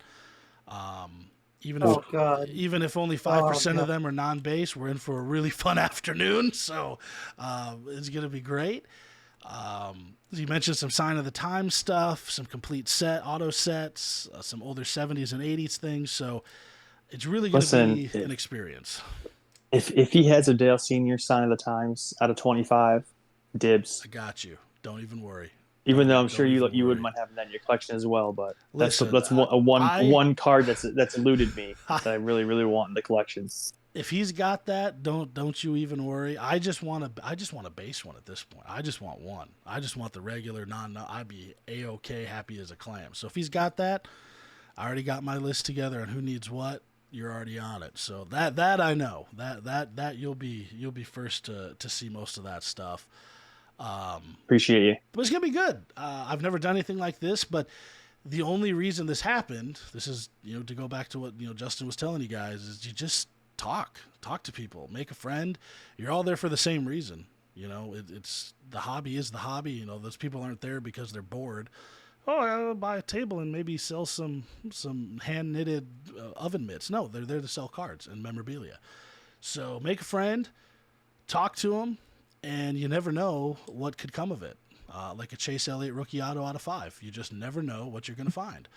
But yeah, that's my 2 cents. I'm glad you said that because it really is important. Especially you first timers that are going to shows, or if you're new to collecting again, or you're getting back in, you can't hesitate to open your mouth and be like, "Hey, do you have this? Do you know anybody that does?" And most of the time, those if they have a table at a show, I don't know if it's the same for you out in your neck of the woods, Justin, but here, all the guys that have tables know the other guys, and they were able to point me in the directions of who else had what. So it's kind of a hit and miss, but sometimes you just make a friend and you're good to go. For sure. Noah, did you die? You still there? No, I'm still here. What do you want to talk about? You had a good story going on. What do you want to talk about next? I don't know if I have anything specific to talk about. I didn't. You guys keep going. I was enjoying your story. Now you put me on the spot. I know. But really, my pants down. What am I supposed to? What am I supposed to follow up with? Right. I like. Well, hey, it's me. So is it? We're gonna be hanging out at the National this year then? Oh, should we tell everyone look for the the NASCAR flag or the absolutely? I'll bring the Dale Senior flag. Dude, I've waving. You know what we'll do? Hear me out. Yeah, here's what we're gonna do. Pretty epic. Go for it, Jordan. I have a NASCAR flag, I have a Red Bull Racing flag, and I have a Daytona flag. Right? I'll bring those. We'll all get some retro jackets and some aviators, and I'll bring a bunch of these NASCAR hats I got for free. And then we're going to go to Walmart and get the little miniature electronic cars, and we're just going to stroll up and down the aisles with our flags and signs and just let people shower us with racing cards. Thoughts? Well, I'm kind of insulted that you didn't already assume that I didn't have NASCAR vintage jackets. Well, I know you do. I know you have Dale Earnhardt flags and Dale Earnhardt hats and I had zero. Actually, to be honest, I had zero doubt that you already had all that. I was just kind of said, "Oh, Noah would be on board." You know what I mean? But yeah, I feel if anybody's gonna whip out the most excellent NASCAR clothing, I have no doubt you have a good stash. I have zero doubt. Zero doubt. Zero. I have another idea for us, Jordan. Okay. Hear this one. Hear this one out. Ready? So it's gonna take a small loan from you, right? Oh, okay. I need a small loan for you. It's gonna cost you $1,500. Okay, I'll tell you what this is gonna get you. $1,500 is gonna get you me wearing Bubba's 2018 rookie fire suit to the National. I will wear that fire suit that's on eBay. He has rookie fire suits, the full that he wore in the race. They're on eBay. I don't know his height to be honest, but I will wear it to the National. He's like fire suit and walk down those damn aisles. 5'4"? Yeah, probably, and it's gonna look ridiculous on me, but that's even better. All the racers are. I mean, he's not Tyler Reddick. I think Tyler Reddick's the 5'3", but yeah, that's Jordan, tempting. And then it can be sponsored by JW Brakes with me wearing a 2018 Bubba rookie fire suit because it would be like when Denny Hamlin. It'd be like when Denny wore his fire suit to the Astroworld concert. That's like right. A month ago. Same about that. What a flex. Yeah, you know what? We could talk about that. We can maybe suit nonetheless. We can maybe make that work. But yeah, I plan to just. I say that now. The National. I'm going to do it completely different from last year. Last year I brought my backpack to 2 big cases of cards. I was lugging those around thinking, oh, everybody's ready to make deals and trade and buy. And so, hey, no, everybody's there. No, it's not the case. So the show itself, I am more prepared for. But, I plan to go early, leave a little bit early instead of staying the whole day, and, then taking the night to open up whatever we bought, or find some people that want to hang out and trade somewhere. Again, make friends, make connections, networking. I met a lot of great people out there that I still talk to right now. Not a ton has come from it, but it's still some really good connections from being out there. And, we met Renee from Storage Wars. We met these guys that sell gold bullion and stuff on Whatnot specifically. That's all they do is sell gold and silver and stamps. It was crazy to me. But a lot of good people. You never know what you're going to find or what you're going to meet. But, yeah, the National will be an absolute epic trip. So if you're listening and you're thinking about going but you're not sure how to do it, just shoot me a message. I will happily walk you through how I do it. It'll be a great time. It's definitely something you got to do at least once. And once you do it once, you're going to want to go again. It is, honestly, though. So I mentioned it, me and my buddy Chris. Shout out, Chris, my homie that we do cards together with. We met. We work at the same bank, and we went to the National last year in Atlantic City, and it's daunting, man. To go into the room, and it's just enormous. You don't know where to start. There's this table after table after table, and I think we kind of had the expectation like you did when we brought a case of cards, and we're hoping to sell some stuff, get some cash, buy some stuff. But we had good stuff. He had I think some Mike Trout autos and some other stuff, and I had Magic Johnson autos and Joe Montana autos and some different stuff, and we didn't sell anything. And any of the dealers that were trying to buy, that were offered to buy stuff, they were giving us nothing for stuff. So it was definitely interesting. I think that I think my thought process going into it was that it would be just easy selling all the cards and have cash to buy pick some stuff up that I could basically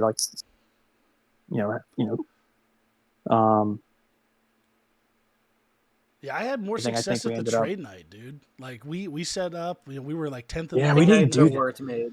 It was We so good. literally we got some hotel outside Atlantic City. We were down there. We couldn't. I mean, honestly, we weren't super stoked on Atlantic City anyway. So we were as soon as we left the show, we were out of there. We didn't really stick around for any trade nights or anything. I I'm glad would. this. I'm glad that it's not in Atlantic City again. But yeah, I think I ended up buying. Like I said, in retrospect, I wish I'd have picked up that Dale 10 Right. 1010. It was a Gem Mint 10 Auto 10. I Oh, already I have one in a 9 that I'm pretty content with, that I bought raw and had graded. So I wasn't super eager. The guy, I think it's funny because I really wish I kind of wish I'd picked that card up, because the guy he valued it at $3,500, which I was a little not sure on the price. I certainly wasn't going to buy it, but I think we were working on. I think I brought a little bit of cash, and I could have done the deal, but I just kind of got cold feet, and the dealer ended up selling it the week after the National for $37.50. oh, that's Um, nutty. so Wow. that was the one nicer racing car that I saw at the National last year that I really kind of regret not getting. But um, I think I ended up buying it. I think I got a box of Chronicles at the National, maybe a box of Donruss or something. It's open back at the hotel, but nothing big came of it. But definitely, I think I'm gonna change the plan next year. Oh, 100%. And kind of curb my expectations of being able to sell stuff and just bring some cash with Yep. an idea of what I'm looking for, and just if the opportunity's there, just bring the cash. You don't got to spend it. You know what I mean? Just bring the cash, and then have some willpower. Yeah, I mean it's for this is kind of a hot take, I'm sure, but like the National itself as a whole event, right, from day 1 to the last day, I legitimately had the most fun at the events outside or after the shows, like at night. The trade nights and the stuff we went and did was just, it was so fun. And you get to sit down a little bit, which is great. So for me, I brought literally everything under the sun that I thought was, quote, valuable. But next year I'm going to bring my one case with the big boys, right? Like big boy cards, stuff that if somebody's walking around with a couple grand, they want to clear me out, let's go. But as far as bringing 3 or 4 cases and my backpack and a suit, all this stuff, no. There will be none of that. I'll be bringing suitcases to fill up to bring home because I'm going to probably hopefully acquire a bunch of good stuff. But that's kind of the big goal. And, sitting and, meeting the boys from the Cali Road Show and Renee and meeting the guys at the booth and just sitting and talking versus, trying to make deals on everything. That was really the highlight for me. I really love that part of the week. So, and if you're going, and I'm sure Josh will go, and I think Dan the Man possibly may make an appearance out there. I don't know. We were kind of chatting about it here at the Champ Weekend. But it's going to be a great time. It'll be a really, really good time. So, again, if you're listening and you're just not sure how to do it, hit me up anytime. Instagram, Facebook, drop a comment. I'll happily walk you through how I plan to go about the National. And as we get closer to it with the trade night we're going to try and set up and all that stuff, we'll obviously be talking about that too. So should be good. It should be a really good time. And obviously we'll get to hang out with Justin in person, which will be an absolute epic weekend. So really, it doesn't sound like a lose situation at all. Pretty sweet. It's only going to be win-win-wins. Dude, we're gonna have the craziest card collector 2 trade night table ever next year. It's gonna be crazy, especially because we're gonna get all the NASCAR guys, and we're all gonna have just crazy cards. Oh yeah. And then you're gonna have I don't know, Jeff Wilson this year was sitting down, and people are walking up to him. And I tried to get Jordan to go, but he wouldn't. He didn't do it. No, I bitched Yeah, out. just set up some. I did. Yeah, he did. Set up somewhere near them or set up by Card Collector 2 so they just see a billion golds and blacks and super 101 NASCAR. And then that'll get you going. Yeah, because Justin, it was last year. Jeff Wilson had his little table set up and people were walking up to him trying to sell whatnot, all this random stuff. And I told Jordan, look, just take your big boys. He had some big boy NASCARs. Take it over there. I know he's probably not going to buy it, but you're going to make the YouTube video, right? It's going to happen. And he got too scared. He didn't want to wait in the line, and he chickened out. Realistically, it was 47 kids in front of me that were all 4 feet tall, and I just didn't want to stand in line. That's really what I just didn't want to do it. It just, God love them, love to see it, but I just didn't want to stand in line for an hour. Didn't want to do it. Well, hey guys. Speaking of that, I had a question for you guys. Yes, please. So speaking of influencers and their NASCAR stuff, as a big, I probably opened more NASCAR than anything over the past couple of years. I love opening NASCAR. I think the cards look great. I think without a doubt, not even biased. I think it's just the sickest patches in the hobby. Oh, without a doubt. What are the products you can open and hit a Hidden Valley Ranch patch?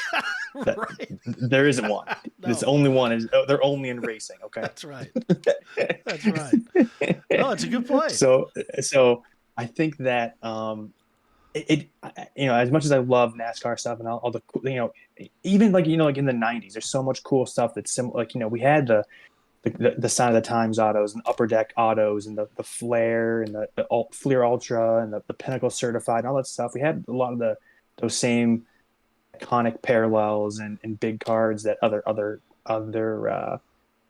sports have, but they just don't get the love or the recognition. People don't know they exist, or they just whatever reason it is. But what I have noticed that some other influencers have been kind of showcasing some NASCAR purchases lately. I think you mentioned Jeff Wilson, the sports card investor. He's opening a card shop in Atlanta, I think. Yes, he was showing off some NASCAR stuff that he bought, and Ryan, who has Card Collector 2, he does big sales on and whatnot, and obviously his shop and live sales and things like that. I think he's I think recently he did a 1-of-1 challenge. He ended up picking up some prime jumbo patches of two guys. I can't remember who it was. Hemrick and Menard. What do you guys think of that? It was a Hemrick Sunoco. That's the only one I remember. Yeah.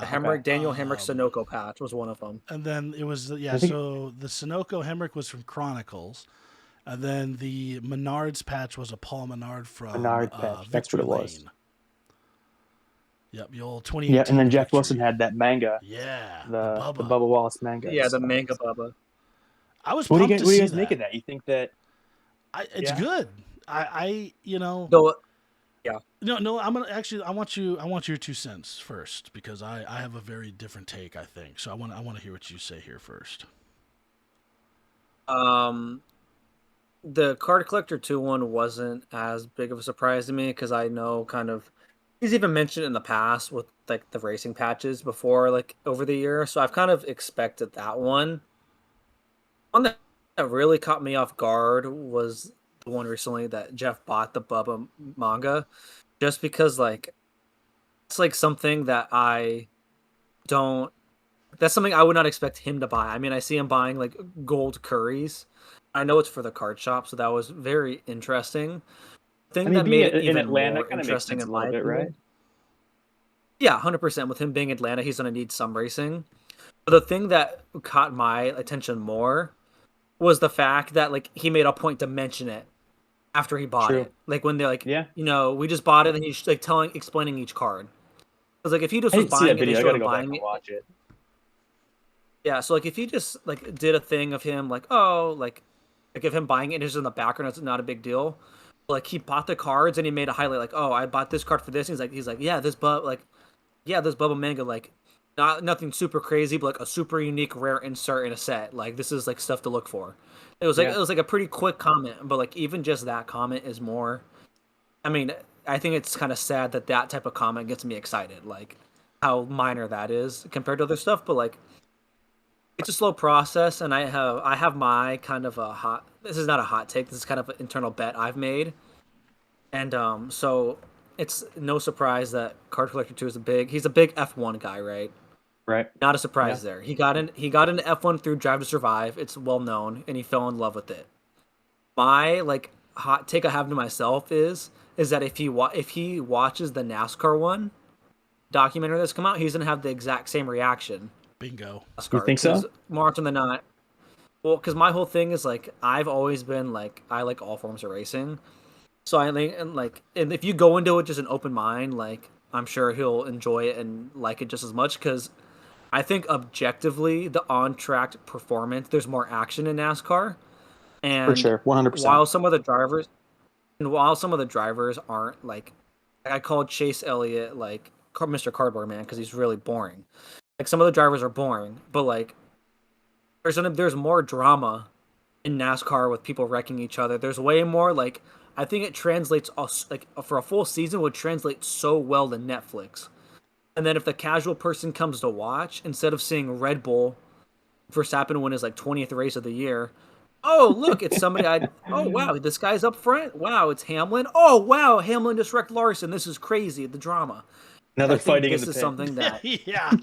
exactly like and I think that's something like I broken record always mentioning this documentary, but like if it comes out with the reception Drive to Survive has, I have no Yeah, doubts that a ton of people will move over from even from the F1 because a lot of people in F1 they liked the documentary. They're not the biggest on watching. Um, I guess I'm kind of going on my own side rant now, but one of my biggest problems I have with kind of F1 fans is the fact that and like I still like I'm kind of on their side, but the fact that they expect a casual fan to care who's fighting for eighth place. Like if I just pick up the TV, I I want to know care. who's going to win. I care I about don't care. AlphaTauri. I don't care about. No, I'm saying like you care, but like an average person like I is know. not gonna care. Oh, AlphaTauri got eighth place today. That's a big deal. Like they don't care. Like they want to know who won and who got on the podium, and It's you're gonna see the true. same people, and I it's know. boring. Yeah. Like that's objectively how it is, and the fact that they like try to sell the sport on that. If you're trying to sell a sport based off not having contending wins, is inherently boring, in my opinion. Sure, there can be exciting in the back, but like you want to root for a winner, not the guy who's going to finish seventh place. So I think that's an I mean inherent problem F1 has now. it is exciting to Go watch a for it. race when your guy can potentially win. Oh yeah. I think that makes that Yes. you make a very valid point. If you're watching a race and like there's no chance your guy's gonna win, like maybe I guess it is exciting to see them get 10th instead of 20th. I don't know, but That's why every time Arca East is on, I watch, because you never know when Zachary Tinkle may take the podium. You just never know when that's going to happen. It just makes my day. Better Love hope that series. Venturini. You better hope all three Venturini and Joe Gibbs cars wreck out. Hey, listen, the man finished fourth, brother. I couldn't have asked for a better season. Behind Venturini and Gibbs. That's best fine. of the rest. That, hey, you know what? That sounded like an F1 term. But yeah, best of the rest, baby. That's what we do. I like what you said. I think that's all 100% accurate. I cannot contest any of that. I do also agree. Jordan, how many times have I messaged you saying it's coming? It's coming. I don't About the wave. You don't think so anymore? No, I do think it is. I think it's still swarming. It's a big wave, right? I don't think it's going to be like a little tiny waves.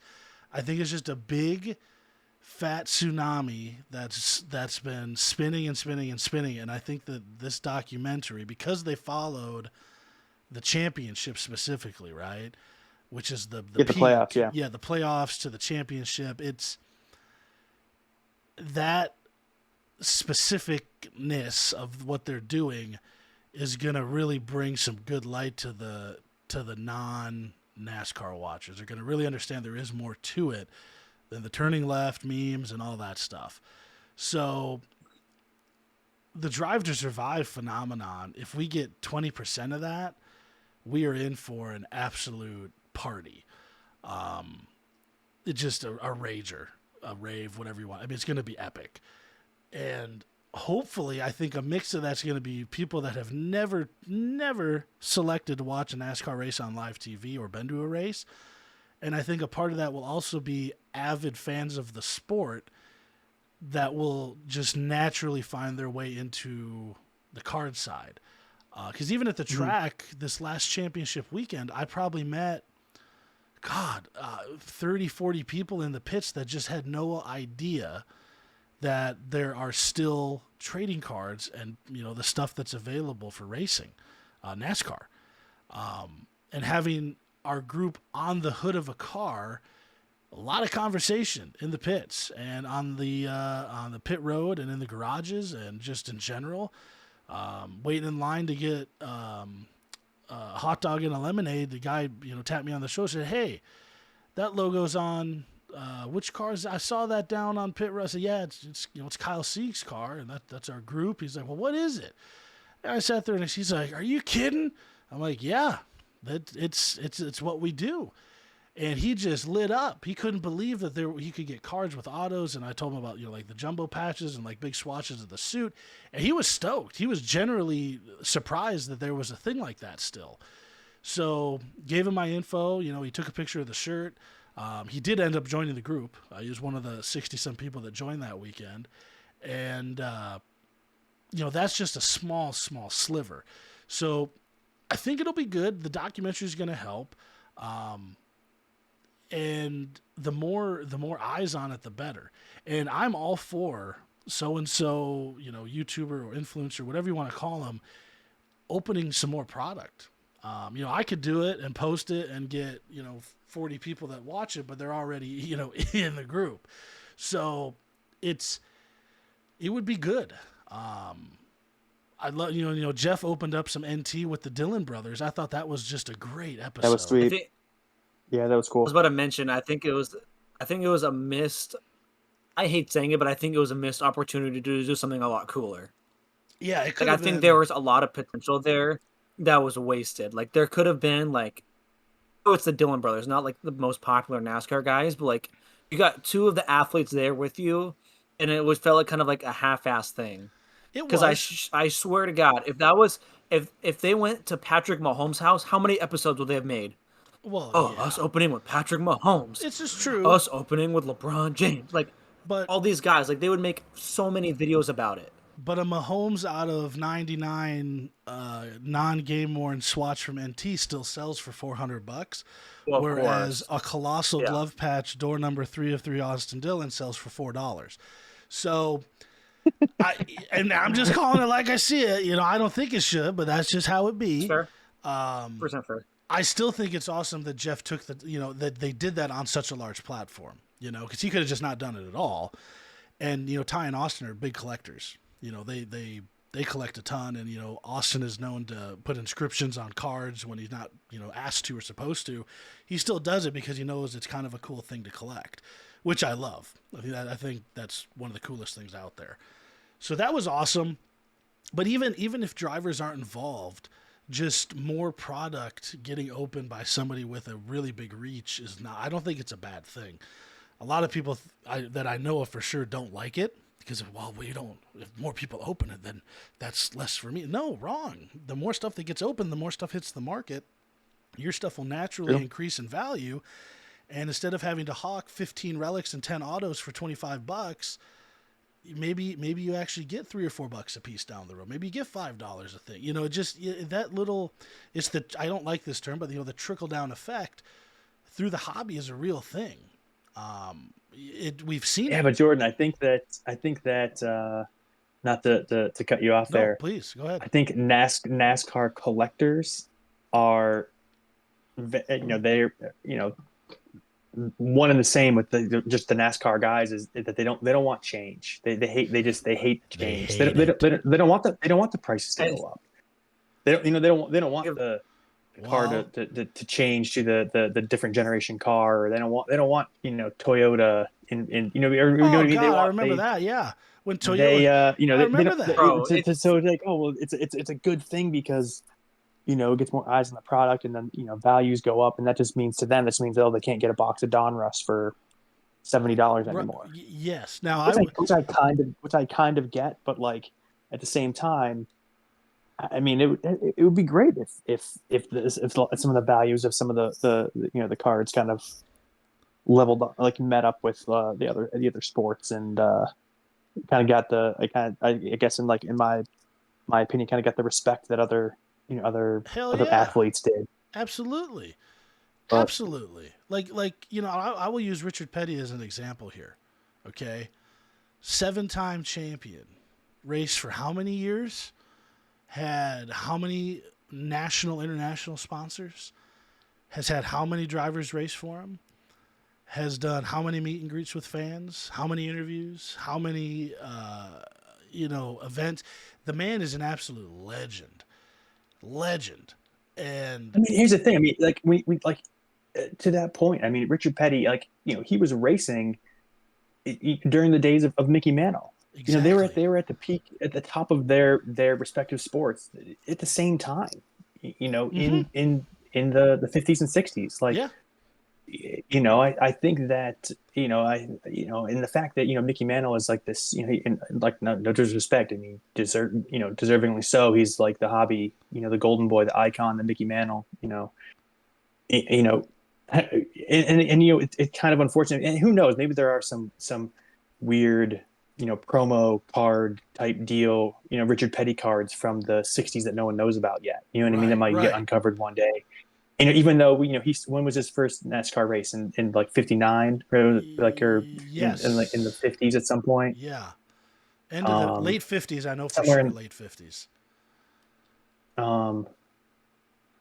But he so he doesn't have. His first card isn't until 1972. You know what I mean? So maybe he doesn't have that doesn't have the history going back to the cards as early as Mickey Mantle does. But I kind of see it like as far as icons in their sports, successes in their respective sports. I liken Richard Petty to Mickey Mantle, and Dale Earnhardt to Michael Jordan, and Jimmy Johnson to LeBron James, like to that generation and success, and having that kind of crossover, just like cultural icon appeal. I mean, in my mind, their stuff should be maybe not obviously Mickey Mantle's kind of like the outlier as far as his one Topps card being in millions of dollars, but at least what's that 72 that the earliest Petty card, that 72 Petty STP card that's sold for what at most a couple $3,000-$4,000, like it's nutty.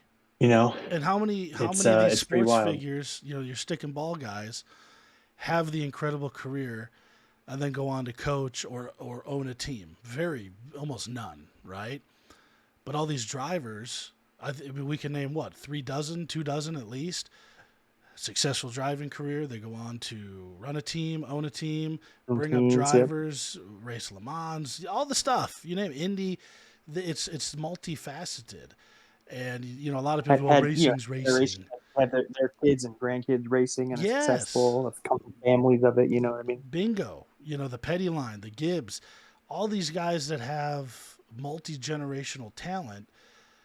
It's not, you don't see that in other sports really. I mean, sure, there's the father son duos, or LeBron and his son. Of course, there are exceptions there, but it's not the norm. And for me, that's something I think that part of the hobby should be taken into account of, but it's just not. But I will say, with upcoming releases coming, and like you mentioned, people don't like change, and they don't want prices to go up, and they want their cards to sell for what they sell for. It is what it is. The problem is, it's not going to stay like that. Chronicles is going to release here shortly, and from what I've been told, it's not going to probably stay as cheap as it did last year. Prime is releasing at almost 3 times the price it released at its last release in 2018 and 19. Prizm probably going to release about 15 to 20% higher than last year's Prizm. And what that means, as far as either buying the product yourself or getting into breaks, is it is going to cost more. It's just the cost is going up for the initial product, right? So as we move forward, and this is something we talked about with Ray, with the Fanatics and Tops thing and the licenses and who knows where it goes. Changes are coming. It's in the wind. I can hear it. The train's rolling. So at some point, there's going to be a give and a take. And between the Netflix tsunami and the new crowd coming in, I think it's going to be kind of a shit or get off the pot situation. And it's going to be crazy. I don't know how it's going to go, but that's just what my gut says. And having seen it happen so many times in other areas of the hobby space, it's an unfortunate fact. Like we all say, oh, we love flawless, we love immaculate. Sure, ain't nobody want to pay for that, but I would open that every day. I would love it. It'd be great. Give me some flawless. Give me a $6,000 flawless case. Cool, let's do it. But it's again, I want to pay my $4 for my Donruss. Okay, I dig it, respect it, cool. But as stuff goes up, it just is what it is. So the prices will naturally have to go up to keep the product alive. And if it doesn't and the product stops selling, well, then somebody, the boardroom at Panini is going to sit there and be like, well, this doesn't even make sense to do anymore. Fanatics, you can have it. Then we're really going to be up a creek. So who knows? Mm-hmm. I hope I'm wrong on some things. I hope I'm right on some stuff, but all we can really do is just kind of hold our breath and wait, just kind of hold on for the ride. So, but there's been some cards that I'd love to find new homes for, but at the same time, I just can't give them away yet. Like I just was like, man, I feel like it should be worth a little more. And I've overpaid for stuff tremendously. I'll happily admit that. I don't care. If it's something I wanted, I'm going to go buy it. Certainly. Like with Zachary Tinkle, coming up on 100 autos. I've beat this horse to death, but it's something I wanted to collect. I wanted to get him, and I happily paid for him. And people knew it, so they'd hit me up, and I'd buy them. And I'm okay with that. That's something I wanted to just form a ridiculous collection of, and I've done it. No regrets at all. Very happy with my decisions. So it's going to be interesting. We're definitely, like I said, the winds they're blowing. The changes in the air. I think it'll all be positive at the end of the day, but you just never know. It's just that change is. Everybody likes the way things are until they change, and then they like how those are, and then when the new stuff comes, it's like, well, I like how it was. Well, you didn't like it before either, but now you love it. So I would say everybody just stay positive, and just roll with the punches. As long as we still get product, that's really what matters. Because if the product stops getting printed, we're gonna have a bad day, and I don't want to see that happen. I don't want to see product go away. Are you guys familiar with Donut Media? Yeah, love the those YouTube guys. channel that makes a More lot of power, like baby. what is it? The up to speed. Yeah, those guys. Yeah, dude, I love they that. made a really interesting video about a year ago about NASCAR having an identity crisis. Have you guys watched that video? No, I haven't seen that, but now I want to watch it. It's super sounds vaguely familiar. I don't know if I remember it all the way, but it sounds familiar. If you like definitely give it a watch. I think it's about 30 minutes long, 20 minutes long, but it kind of is similar to kind of what we talked about as far as, if what this Netflix documentary could do for racing and for the hobby, in kind of where I feel like NASCAR is kind of like in this gray area right now where they're trying to find their identity. They're kind of trying to make it appeal to, a new generation, different demographics, and kind of change people's perception of, when you talk about NASCAR, you kind of just think of like Jordan said, like turn left, go fast, Southern kind of, and I go when that show was talking about NASCAR, and I mentioned that like Michael Jordan owns a team, and people go, what? I go, yeah, he owns a team. At Yeah. the races. You didn't see that Jumpman car last week? They're like, what are you talking about? I'm like, it looked like a sneaker. I think that NASCAR is kind of is and NASCAR and other teams in NASCAR doing a good job of kind of changing that narrative, and bringing in sponsors that do appeal. How sick are Bubba's Columbia cars? Oh How my sick are God. Tyler Reddick's Oh, Jordan brand the cars? Star Wars Some, cars and I were think just like, amazing. yeah, that Star Wars car, like bringing in like different sponsors. And I think someone who had the White Sox car at the Chicago Street Race. Like just like I stuff like can't that, remember. like to like Yeah. get Was that like people Todd excited. Like Gilliland or something? it was sick, but I mean, just like stuff like that to like get people, excited about, like people are brand loyal. You know what I mean? And bringing in cool sponsors like that. Like I know, like whenever like 23XI releases a cool Jumpman car, I send it to all my sneaker friends just because, and they go, and they're like, they can't believe it. It like it's crazy. That they think Yeah. it's wild that NASCAR does that, and it's like, I think that, like, speaking to that donut video, and this Netflix thing, and like kind of like, kind of circling back with all that, I think that, NASCAR is just, it's kind of, like I said, in a bit of an identity crisis, trying to, figure out, how to appeal to a broader population of people, and kind of change that narrative and perception of what NASCAR is. And still sticking to the roots of NASCAR, and racing, and all that still. And I think it's great they're bringing back the old tracks and things like that. But I think it's just like a matter of, I guess, to just making it cool again. You know what I mean? Absolutely.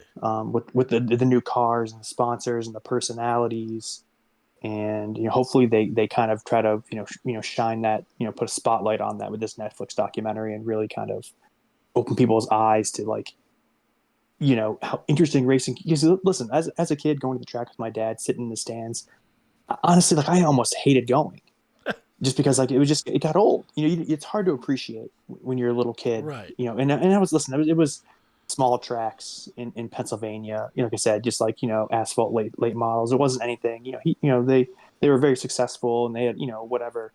It was cool, but hard to appreciate as a little kid. But now to watch, there's so much more that goes into it, as strategy, and pitting, and there's so much that goes into it than just pedal to the floor and turn left. And I think if they can just kind of bring that all together and present that to people, and I think it'd be really good for the sport. Hell But yeah. I agree. we'll see how And that goes. I think to piggyback that, you know, Dale Sr. didn't have Instagram, right? Um, you know, those guys, Jimmy Johnson, Tony Stewart didn't have Twitter and Instagram in 1999, 2001. And today, and I've talked about this a few times on some episodes, if you're not following drivers and crew guys on Instagram, Twitter, Facebook, whatever you prefer, you're missing out because it's awesome. And you get to see way more of the sport that you already love. And then you get to know Mm-hmm. these guys on a different level. Like Chase Elliott, the snowboarder that also drives the number 9. He posts all sorts of cool. I didn't know he was a pilot. Never would have known. Then he posted a story of him flying his Huh. plane across country. Thought it was the coolest thing I ever seen. I'm not even a big fan of Chase Elliott, but I thought it was dope. And the Austin brothers, or the Dillon brothers, collecting. Mm-hmm. Switching gears to baseball, I found out today Evan Longoria is a huge cardboard nut, third baseman for the D-backs. like huge, like posting F1 cars for sale on his You're story. welcome Big. for that. Yeah, very cool. Yeah, Noah's already done a deal with him in the past, which is awesome. Oh, really? I'm going to go follow him on my Instagram, my card Instagram right now. Yeah, And yeah, he's very, very I cool. did an in-person deal with him at a show. That's wild. So cool. Very Yeah, jealous. that was one of my worst moments because I didn't recognize him until after. He probably appreciated it. He just made a deal and made a friend. That's the best part about it. Yeah. But that's I think too. Again, this all kind of wraps back into influencers and YouTubes and stuff like that. If you're new or you haven't really gotten into the hobby huge, picking your favorite driver doesn't just happen overnight, right? Like I took me forever to kind of zone in on what I was going to collect, but that doesn't necessarily mean those are my favorite drivers to follow per se in the sport. So like Instagram and then their stories and what they're doing, and like Austin Dillon is spending his first couple weeks of the off season on a yacht down in the Bahamas. Hilarious, very good content to watch. Very wholesome, very funny, and it's just like, man, this guy drives the number 3 every Sunday, and he also opens up cases of Flawless with his brother. So it's fun and it's great, and different generations are going to come into the sport and the hobby here soon. And as NASCAR hopefully continues to improve the fan experience, that will hopefully resonate down to cards. And I decided at the championship weekend, I'm going to be getting a vendor booth for the Spring Phoenix race at the track. I will be there Friday, Saturday, Sunday. I'm going to have a 2 canopy booth. We're going to pre-fill a bunch of breaks in the group, so I'm breaking cards live at the track, and then also having like cards and stuff for sale, free packs for kids, all that good stuff. Because I realized, Panini's not going to do much with it. There really aren't huge channels opening up the racing product. My channel is piddly. I mean, it is in the bottom 1% of YouTube, probably lower.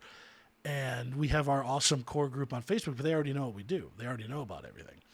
So that's what I'm going to start doing. And I know that NASCAR and all these guys, they're slowly going to bring the heat, and we'll have the eyes. The eyes will be here. It's going to be on the sport and the fans and the people that are already here to just welcome everybody with open arms. So if you meet somebody and what's that? Go ahead. I say, why do you think that is? Like that it seems like Panini doesn't do all that much to grow the NASCAR hobby. They post about it occasionally on their Instagram. Like they posted that mock up when Joey Logano won last year of that what was it, like an immaculate card? Or then they made it post a mock up that everyone freaked out about. Right. The flawless card, right? Yeah.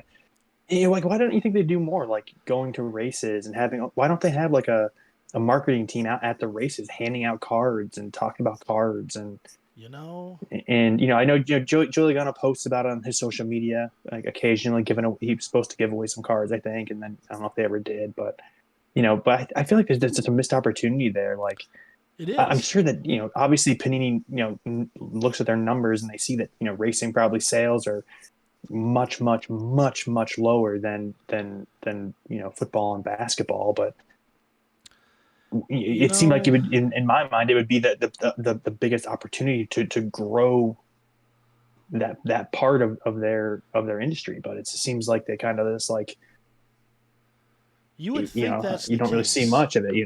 You would hope that somebody in their marketing team would be like, you know what? Oh look, Prizm basketball sold out again. Woo! Slap hands. Let's have a party. But they sit and look at Prizm Racing as still overstocked, right? You think they sit there and be like, okay, we need to push. Let's push this. And occasionally, if one of the Panini drivers, Gray Galding or Logano, qualifies well or wins a race, yeah, they get a story on their Instagram. That's about it. But there's no effort there really. And I'll be honest with you guys, I've been debating on bringing this up or not, but I called Panini probably for, let's see, so the champ race was beginning in November and we started in July.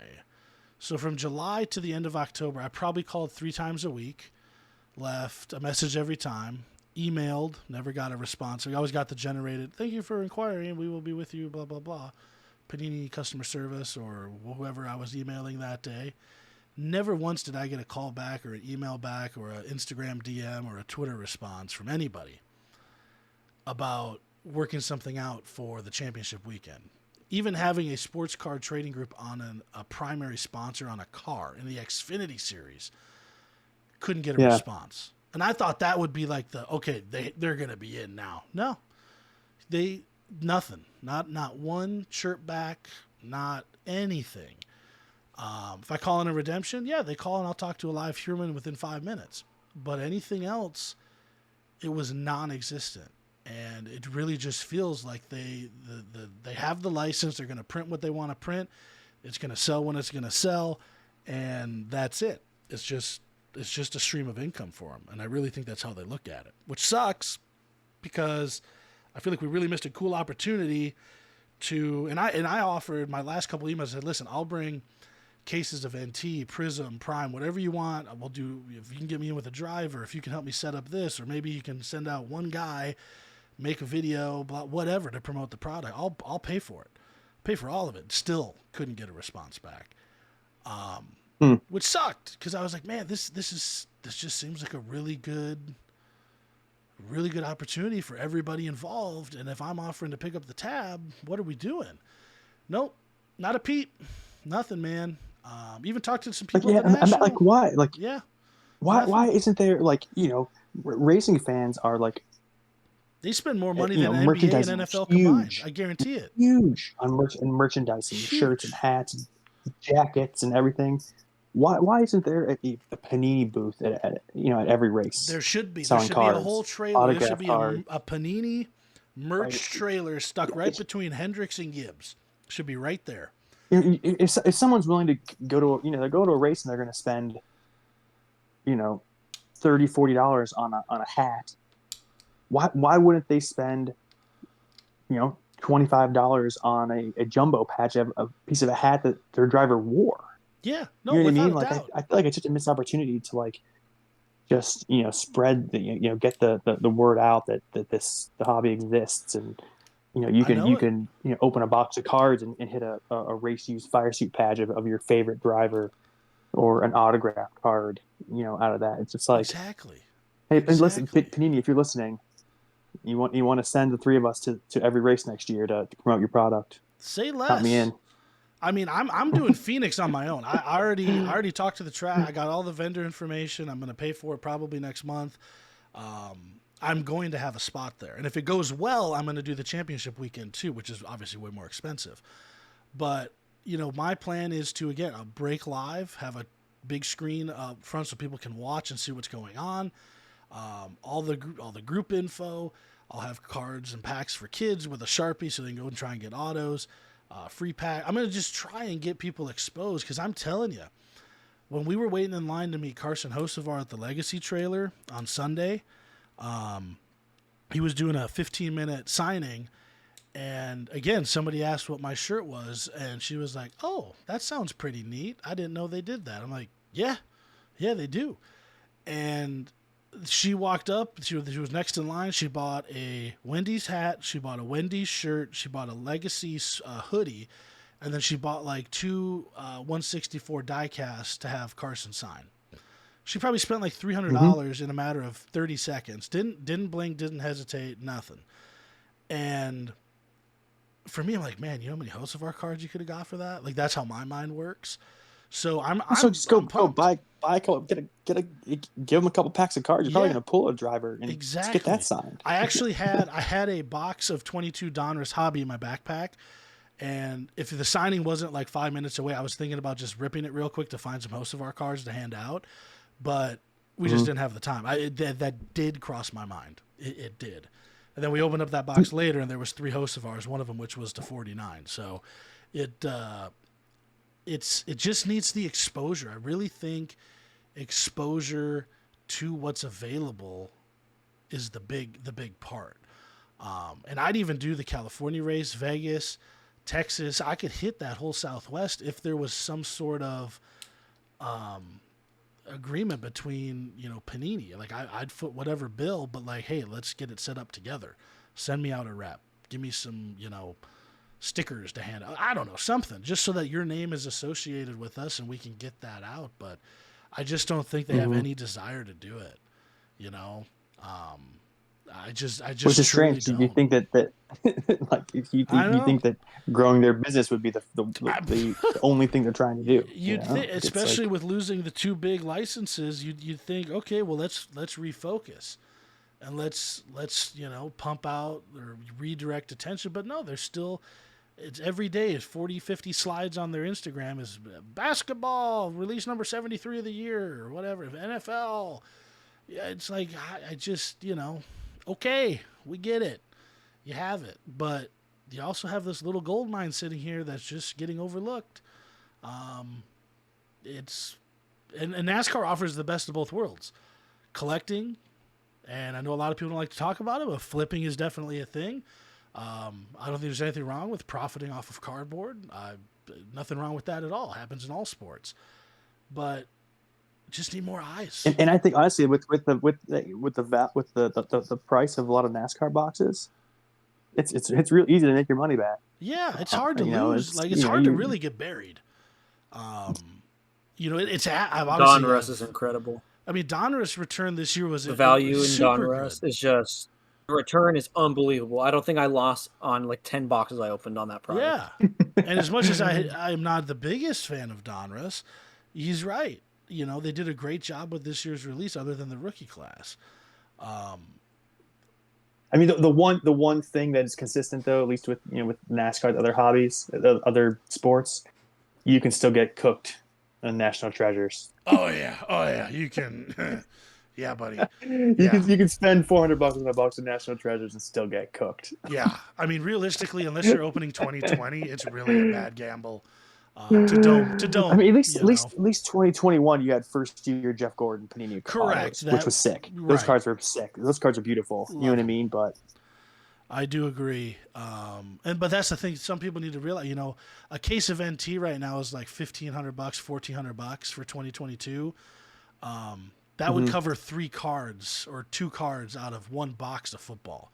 So, are we going to get to that level ever? No, and I hope to God we don't, because that can't sustain. But with Prime coming back, I'm telling you, it's going to be somewhat of a rude awakening when case breaks and boxes get posted PYD, and you only have a 60 to 80 driver checklist. Unlike NT is about 114 right now, 112 or 109. wow. It's a pretty extensive. If you go every driver without an unlisted, I think it's like 109 drivers throughout the product. Now, there's a good chunk that don't have autos, some only have mem, etc. There's but just the checklist itself is about 109. 2018 and 19 Prime were both less than 78 drivers on the checklist. But back then, you could get a case of Prime for $900 at release or $800 at release. Prime now is pre-selling for $2,000 for an 8-box case. And if that comes out with a 70 to 80 driver checklist and a $600 higher just initial price point than NT, I'm just telling you, and again, I'm playing devil's advocate here. If you think it's expensive, you're not going to like it. It's not going to be good. How much the boxes are going to be? Are they pre-selling the They're boxes pre-selling individually? at $250 right now. $250 a box. 50. Here's the thing. This is another hot take. I don't know. I think it's probably just because I wasn't collecting when Prime was around so much that like I'm just not like Prime doesn't do it for me either. I think the jumbo patches are sick, and I have like a couple Prime Richard Petty autos, but I don't know if 250 is so is what I'm going to want to spend on a box of that. I mean, the card, unless the card just look crazy, but for me, I just I'm glad you said that, because again, 2018 when it released, 2018 Prime, you could get a box for $84 shipped to your front door. I would be a buyer at $84. Hell yeah. Sure. Hell yeah, absolutely. 2019 Prime, I think, released at like 105. And of course that had Haley autos in it and all that at the peak hype. So, and she had jumbos and all that stuff in there. So I just, again, when 2018 and 19, when 2018 Prime became extinct about a year ago, the last case I bought was like $1,900. Last sealed case I could get my hands on was $1,900. and we broke it, and it was okay. It had 2 puzzles and 1 jumbo. It wasn't anything, ridiculous. But again, you're not guaranteed a jumbo in certain boxes. You're not guaranteed anything Right. except what the box says. 3 mem, 3 auto, and a base or a base parallel. So it's that it worries me as a breaker, right? It does worry me because NT fills pretty decently still, but Mm-hmm. again, your starting case dead nuts cost is $2,000 right now. So you're almost $600 higher with probably 30 less drivers in the checklist. Unless they add more to the checklist, which case will not be as bad, but knowing Prime, if it stays the way it is, I just don't see it being that big. You're saying a case of Prime is $600 more than a case of NT? Yeah, Is what you're yeah, saying? yeah. So an 8-box case of Prime Yeah. right now is about $2,000, and a 4-box case of NT about $1,450 right now. So Yeah. so Yeah, I think, that's but obviously that's obviously like a, you know, 2 different quantity over products, quality type thing. And right? obviously NT, everyone's, you're looking for like you're getting less cards, higher end. But I mean, obviously, Prime is going to have the big patches and cool stuff. Like, everyone's chasing like the booklets in NT as well, Right. with the big patches on them, Correct. So Um, it's give and take, but that's what worries me is just the initial starting point is going to be higher than it ever has been for Prime. And I think there's going to be a lot of shock and awe with some of how it's going to have to be priced, depending on the checklist, too. Some drivers may not have jumbos, some may have that are kind of awkward. You never know what you're going to get till you see that checklist, which we usually get the it's night definitely, before. it's an interesting like price point. You know what I mean? Because like, with Donruss being, under $100 every year, around $100, and then you have Chronicles, which is around little like 120, 150, and then Yep. Prizm around the same price. At least it was. And then you make the jump to NT at $400 or $350 where you can find it. And Prime is going to sit there in the middle where it's almost like, yeah, I'll open a couple multiple boxes of Donruss and Chronicles every year, and then a box or two of NT. But like, that 250 is like a weird price point where it's like, it's still a lot, but walking into a card shop, it's like dropping $100 is a little more digestible than Right. 250 for Yeah. most people. But it's just weird. Like, as much as I would love to see racing also have, select back and have flawless and have, a standalone set of origins or something. I imagine, an origins race set would be so sick. It'd be beautiful. But like at the same time, it's like the NASCAR like race, the hobby doesn't have near enough people in it. No. You know what I mean? Buying No. to justify having all those different sets. Correct. I agree. You know what I mean? It's like that they would have to really grow the sport tremendously to be able to support having more sets than we already have, and then have to be able to have also have the the value there in having expensive sets to make like people willing to pay the money for the cards that come out of it. You know what I mean? Exactly. Exactly. And that's what it really boils down to, I think, with Panitas. I'm sure they love nothing more than to give us more sets, but I just think they know, who's going to pay $3,000 or $3,500 for a case of 2 briefcases to Flawless. I mean, I'd probably buy one, probably break one or Guess two. Guess what? If there's a Dale Senior, Right. They'd have to step good up. wrench, one of one patch in there with a cut auto, The chase like is on, baby. We'd have our maybe own that logo there manhunt. could be. And that's If the there was thing is that maybe they do if have there some was up their a dual sleeves. booklet with like a dual booklet with Jordan and Bubba Wallace, Oh God. crazy stuff like that. Guess what? You probably could Yeah, do some exactly. flawless with some high prices, but One you're not day. going to be happy when you have that. No one's going to be happy paying $3,500 for a flawless briefcase and getting a Thad Moffitt auto out Oh of it. God. Like, Well, no shade to him, but his no, collector it's base just true. isn't there. Yeah, there's not. I can count on 2 fingers the number of Thad Moffitt PCs I know of out there. It's not a lot. And like you said, no shade to him. It just is what it is. If you're opening up that, you guys better be something nasty. So, but yeah, Prime's going to be interesting, man. I really think Prime is going to be the determining factor whether we ever get more product or not. If it does not go well, I don't know if we'll ever get anything above NT or any other kind of mid-range Prizm-ish Chronicles type product level. I just don't know if we'll get it. Did they take something away to add that Prime, or did they just add it It's to the? allegedly this is the last year for Chronicles, allegedly. I But I haven't had that confirmed. don't I've like to seen hear that. that a few times. Some people say they have a source that told them. I haven't seen anything that says that. Based on history of Panini product, 3-year cycles is about right. We had 16, 17 NT, then 18, 19 Prime, then 20, 21, 22 NT. Now we got 23 Prime. So maybe NT is gone for a year. I don't know. Maybe Chronicles goes away and we get something else. I don't know. But it'll be definitely interesting.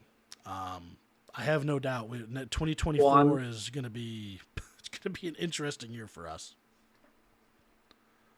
I'm worried that they're going to try to do. I know me and Jordan have talked about this. If they try to do that Panini 1 idea for NASCAR rumors I've been hearing about, I think it would be a bloodbath. It might be the worst product idea I've ever heard for NASCAR. That'd be terrible. NASCAR is not meant for that type of product. And if they do, it's going to sell. Not only is it going to be like the price is going to come out as and be way too high, but like it's going to sit on shelves for months. It's going to be labeled as a flop. And then once it's actually finally a decent price, it would be an okay rip. But just the fact I'm getting a card, 2 cards for, they probably want to charge a couple $100. It better be a good checklist, and NASCAR doesn't sell for much. So you're going to need big drivers to try to fill that. I think it's going to work. I also had a $100 price point. That's the thing, though. Because realistically, how many? Even though NT like some nasty patches in school, like how many drivers really do sell for good money? You know what I mean? Like exactly. There's only a handful. Either the greats of the sport that you get. The Richard Petty's and stuff like that. I probably put Dale Jr. at this point with at that point would just kind of pulling his big stuff also gets good money, but current drivers, it's just there's not that many. But I don't know. So here's a question. If there was, yeah, go ahead. Oh, you go. Your question. I'll have a question for you after we answer this. Okay, fair enough. So I was going to say, this is a question for both of you. If Panini was going to bring one product back to racing or introduce a product to racing, which one would you want them to do that you think could actually have that you think would be popular? Go ahead, Noah. I've literally had this idea for years with F1. Topps has decided they're too lazy to do it. So it's not a 1-to-1 comparison, but I know Panini has a similar idea. I've talked to Jordan about this many times. If one of these companies decided to do a Stadium Club type design, I know they have I don't know. Yeah. Stadium Club is Topps, but I know there's one that's kind of similar for Panini. I forget the name. Photogenic. Luminaries. Yeah, Photogenic, one of those. Photogenic, you did one of those. I think I agree. You could still get it. You could get it at that Chronicles price point. You could probably throw it at $125 to $150 a box. Make it 2 autos. Really go for the photos, the fun, quirky photos. Yeah, I think it's better suited for agree. F1, to be honest, than NASCAR per se. But I think it's a slam dunk idea because I'm really big on card design and photos, the cards I like, and patches, just cool stuff like that. And some of the sets out right now, like I'm not the biggest fan of. Like I wasn't a big fan of Spectra Chronicles. Yeah. Like I think there's missed opportunities for the designs they're using. So I think one of those products based strictly on the photos. Like some of my favorite card designs ever are like 2019 to 2021 Stadium Club baseball. Like the one of Bo Bichette running out of Rogers Center with the tower in the background and Rogers Center is like some of the prettiest cards you'll ever see. Yeah. Like that stuff's right on my jam. I think if they did that for NASCAR or something similar, it'd be a slam dunk. I agree. I think maybe even look at older NASCAR sets. Like they weren't all just like studio shots. You had guys sitting in their cars, hanging out in the pit. Like there was all kinds of different photos. It wasn't just the typical like how many times like why can't we get some pictures of the guys with their helmets on sitting in the car or doing something different Yeah. than just make it give them a little more personality. You standing there during the anthem. Different. All we get are the studio shots for most of them. So I Like agree with that. I think like that'd be really good to have I've something told different like that. I've told Jordan this. One of my ideas that I think that they've missed out on that would be so good. I don't even know mock-ups is, and I know people in the past say, "Oh, they used to do crew chief autos." I don't care about that. Give me the driver and the crew chief. Give me a dual on-card auto of the pairing. And like you said, you give an example for Jordan and Bubba, like for even team owners. Give me a Yeah, combo of a driver and a crew chief, a driver and an owner. I think it wouldn't be bad because they're both in the same company, be able to do. And I think they would sell really, really well. I think there's just a missed opportunity, especially for driver pairing autos. I'm really surprised that like there hasn't. I mean, like these two car teams. Like, give me a Chastain Suarez auto. Give me a Bubba. Give me a Reddick auto. There's so many of these little ideas that I think done in a reasonable amount of time and not too hard compared to some of the other sports. But I'm surprised they haven't gone with because like I said, I think the crew chief to driver one could be a really nice rare insert in an NT and a flawless and an immaculate if they ever did those. It would be a slam dunk. I love all that. I love that's all a good that. take. I have two answers to this question, if that's okay with you boys. Sure. Before I tell you the set, the one thing I would Here, I'm gonna run real really quick. You keep talking, Jordan. I'm just let you know I'm running. So if you ask me a question, I cannot answer right now. copy. So I'll be right back. I have a burning desire for us to have a much larger emphasis on super short prints, photo variation stuff, and better overall sets. To expand on that, like a set I thought would be super sick, like as like a photo variation type thing or like a super short print, is race win, right? They all get up on the car, they all celebrate, they have the thing, or they hold the flag or whatever. That type of a short print variation or something. Like with baseball, you get the guys in the dugout blowing the bubble gum or their mitt Yeah, on their yeah, head. yeah, yeah. There's so much of it that happens like that at the track. It's unbelievable. Right. Having been down in the pits for 2 years now and in the garages, the banter and the things they do, the games they play, there's so much there that would be awesome. So I would love to see just in general across all things, especially Prizm. I would love, like, you open up a box of this year's Topps Chrome baseball. Hmm. Like, Otani has the one with him with the wig and the mitt on. And then there's one of Corbin with his mitt on his head, or there's one of him signing autographs with kids. And they're Yeah, super, yeah, super SP. I want those. I really would love those. Even no auto, no numbering, just a super short printed card to add another level of chasing to the set. I would love yeah. that. But now that that rant's over, the one product I would love to see would be a one packer like Optic Choice. Give me 12 cards, two base or base parallels, three autos, an extra auto or auto mem or mem, and then a few parallels. And I would be happy. Give us some mojos, give us some streaks, give us some discos, give us some lava, give us some tiger, some zebra, some snakeskin. That would be what I would love to see. Because I don't hate Donruss. I love Donruss. Donruss is a great product, but after so many boxes of base cards, you just don't need them, right? So Donruss does Yeah. hold an important spot in the hobby, but give me an Optic Choice, a little one packer. Make it a 10-box case. You get 30 autos, you get 90 parallels. Put a couple SPs in there, some animal prints or whatever they do for the other sports, and a couple bonus hits here and there, and make it 199. I'd rip those left and right. I would be all over that. That's something I'd That'd love be to cool. see.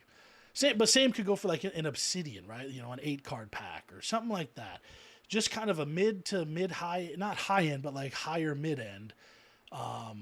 Couple hits, because we all love the hits. NASCAR is big on the hits. You got to have some hits in the product. Couple autos, auto relic or a relic, couple base, couple parallels. I'm good. I'm in. And I would be all over that. I would be all over that in a heartbeat. And the thing is, like you're saying with that, I think that as much as I love Donruss, I think there is a missed opportunity there that they release every year with like they have so many like the different designs from like past years of like Donruss, baseball and Yeah. football or whatever from back in the day. But like it's just a missed opportunity to just have a clean base card design, and then you can do the photo variations that you were saying. You know what I mean? And then Yeah. also, like Noah was saying, just have the cards with a really nice photo work on there. Because Yes. Donruss football every year usually has like really nice photography. You know what I Oh, mean? Like, absolutely. get rid of all the fluff in Donruss, Yeah. and just get a clean design with nice photos and like photo variations, things like that. I think you could like make I would love it. turn Donruss into a much more desirable product. I agree. Um, and then 100%. and especially as cool as it would be to have a standalone optic product, just like you know, um, again, maybe to get rid of the fluff, only have optic color and Yeah. autos I'm in. in silvers, Yeah. and Yeah. No and don't base. put No them, don't base. put Yeah. get rid of all the optic bases in every pack, and just Yeah. Color and prisms I don't only. know. 100% agree. Yes. Yes. Yes. Yes. Oh, I'd go I think crazy that'd for be that. cool. I'd probably open a case twice a month. That is a dream product for me. I absolutely would support that. But that goes for any. I mean, there are a lot of great one pack products out there in other sports. You know, I really love Obsidian. Obsidian's always been cool. One of the more sets I'm more jealous of with the Stick and Ball Boys, because it is sick and they're just clean cards. But yeah, just we need something to fill with no fluff, with just hits that cost a tiny bit more, but you're going to get value out of it in some way. 100%, 100% would love either of those. What would you do? What would you bring? That's really what I want to know. I think like I'm trying to think of like the one Panini product that I always like the design of Origins. Oh yeah, Usually every year, I really like that kind of like really kind of artsy, it's like that a designs like it's sort of like Inception baseball kind of like that kind of. yes, yeah, like a watercolor But it, almost kind of background, and it's just simple and yeah, clean. yeah, I like it. I do like that.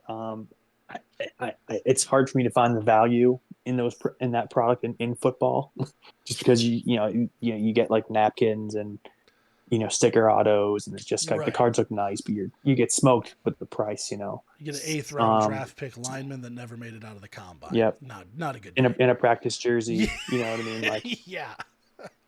Pass. but I mean that would be cool. But I think honestly, in a this was a hot take that I was gonna say earlier when we were talking about Panini and licensing.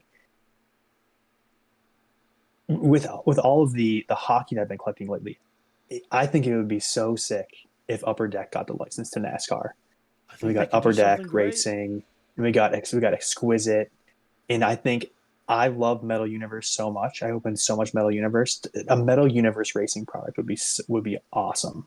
Yeah. And we always talk about like the PMGs that in racing from certified, because they look Yeah. like PMGs, the certified stuff and Exactly. the press Yes. pass showcase stuff, to actually have imagine a Richard Petty red PMG, or a Hell green yeah. PMG. Like, I think a Metal Universe racing set would be crazy. I think Upper Deck could Um, do great things. And if they got the senior license from the family, and you know who else signs for Upper it, Deck only? I want Joey to say they might have already himself. had it, didn't they? Like he had autographed stuff in Upper Deck back in the day. Like, So they had the cut auto stuff, and then they had those 3 sets he was in the late '90s, and then of course like SP Authentic and all that. SB Authentic, Road to the Cup, regular Yeah, Upper Deck, that but kind I of stuff. think that But ended in '03. I think that was when that was done, 03. and then nobody ever really Mm. got the rights to senior after that. Like Press Pass could do the relics. and stuff. But I think that died with Press Pass. I'm pretty sure that's how that went. I'm not a historian though, and I'm probably missing something there. But I mean, you look at Upper Yeah. Deck. You know, Michael Jordan is only signs for Upper Deck. You can walk up to him Well, that's all those like with Wayne Gretzky, yeah. Jordan, LeBron, a We ton could of do guys have. fans of I the mean, at least they sport. did. And I think LeBron's signing in top stuff now, so I think that's kind of Right. For tops um now. is doing that. But yeah, I don't know. It's going to be I interesting, think that'd be and really if that cool. ever happened, I'd be whoever would take over the license if Panini lost it tomorrow. I would still find a way to make sure that the product is cool. Like I'd find a way to enjoy it, but Upper Deck would do great. You know, Tops could do great. Um, there's obviously room for improvement with Panini too. So it's exciting with the unknown. I mean, who knows what's going to happen next year or the year after, but um, it's going to be nutty. It's going to be really crazy to see what happens. And I still think Prime is going to be an indicator to Panini on how they proceed. Do we hold on to this license? Do we wrap it up in our arms and just blow it up, or do we ship it off to Fanatics and Tops and say have a nice day, or put it up for the highest bid and see who gets it? We don't know, but that'll be an interesting day if that ever comes. I have a question that I wanted to ask because I always see this, and I know I always send this to Jordan back and forth, and it drives us nuts. Just I want to kind of get your thoughts on kind of just grading, potentially with NASCAR stuff, because I know Jordan always lose our minds with these people on Facebook. Oh, why would you grade this? Why would you grade that? And like, oh, you should crack that out. Nobody wants the slab. Like all these thoughts. So I wanted your just kind of opinion where you're at with grading, what you think is maybe worth grading, what's not worth grading. I know people are all over the spectrum, so I was curious in hearing your thoughts on that. I mean, I'm a big grader. I think I think that it definitely has its you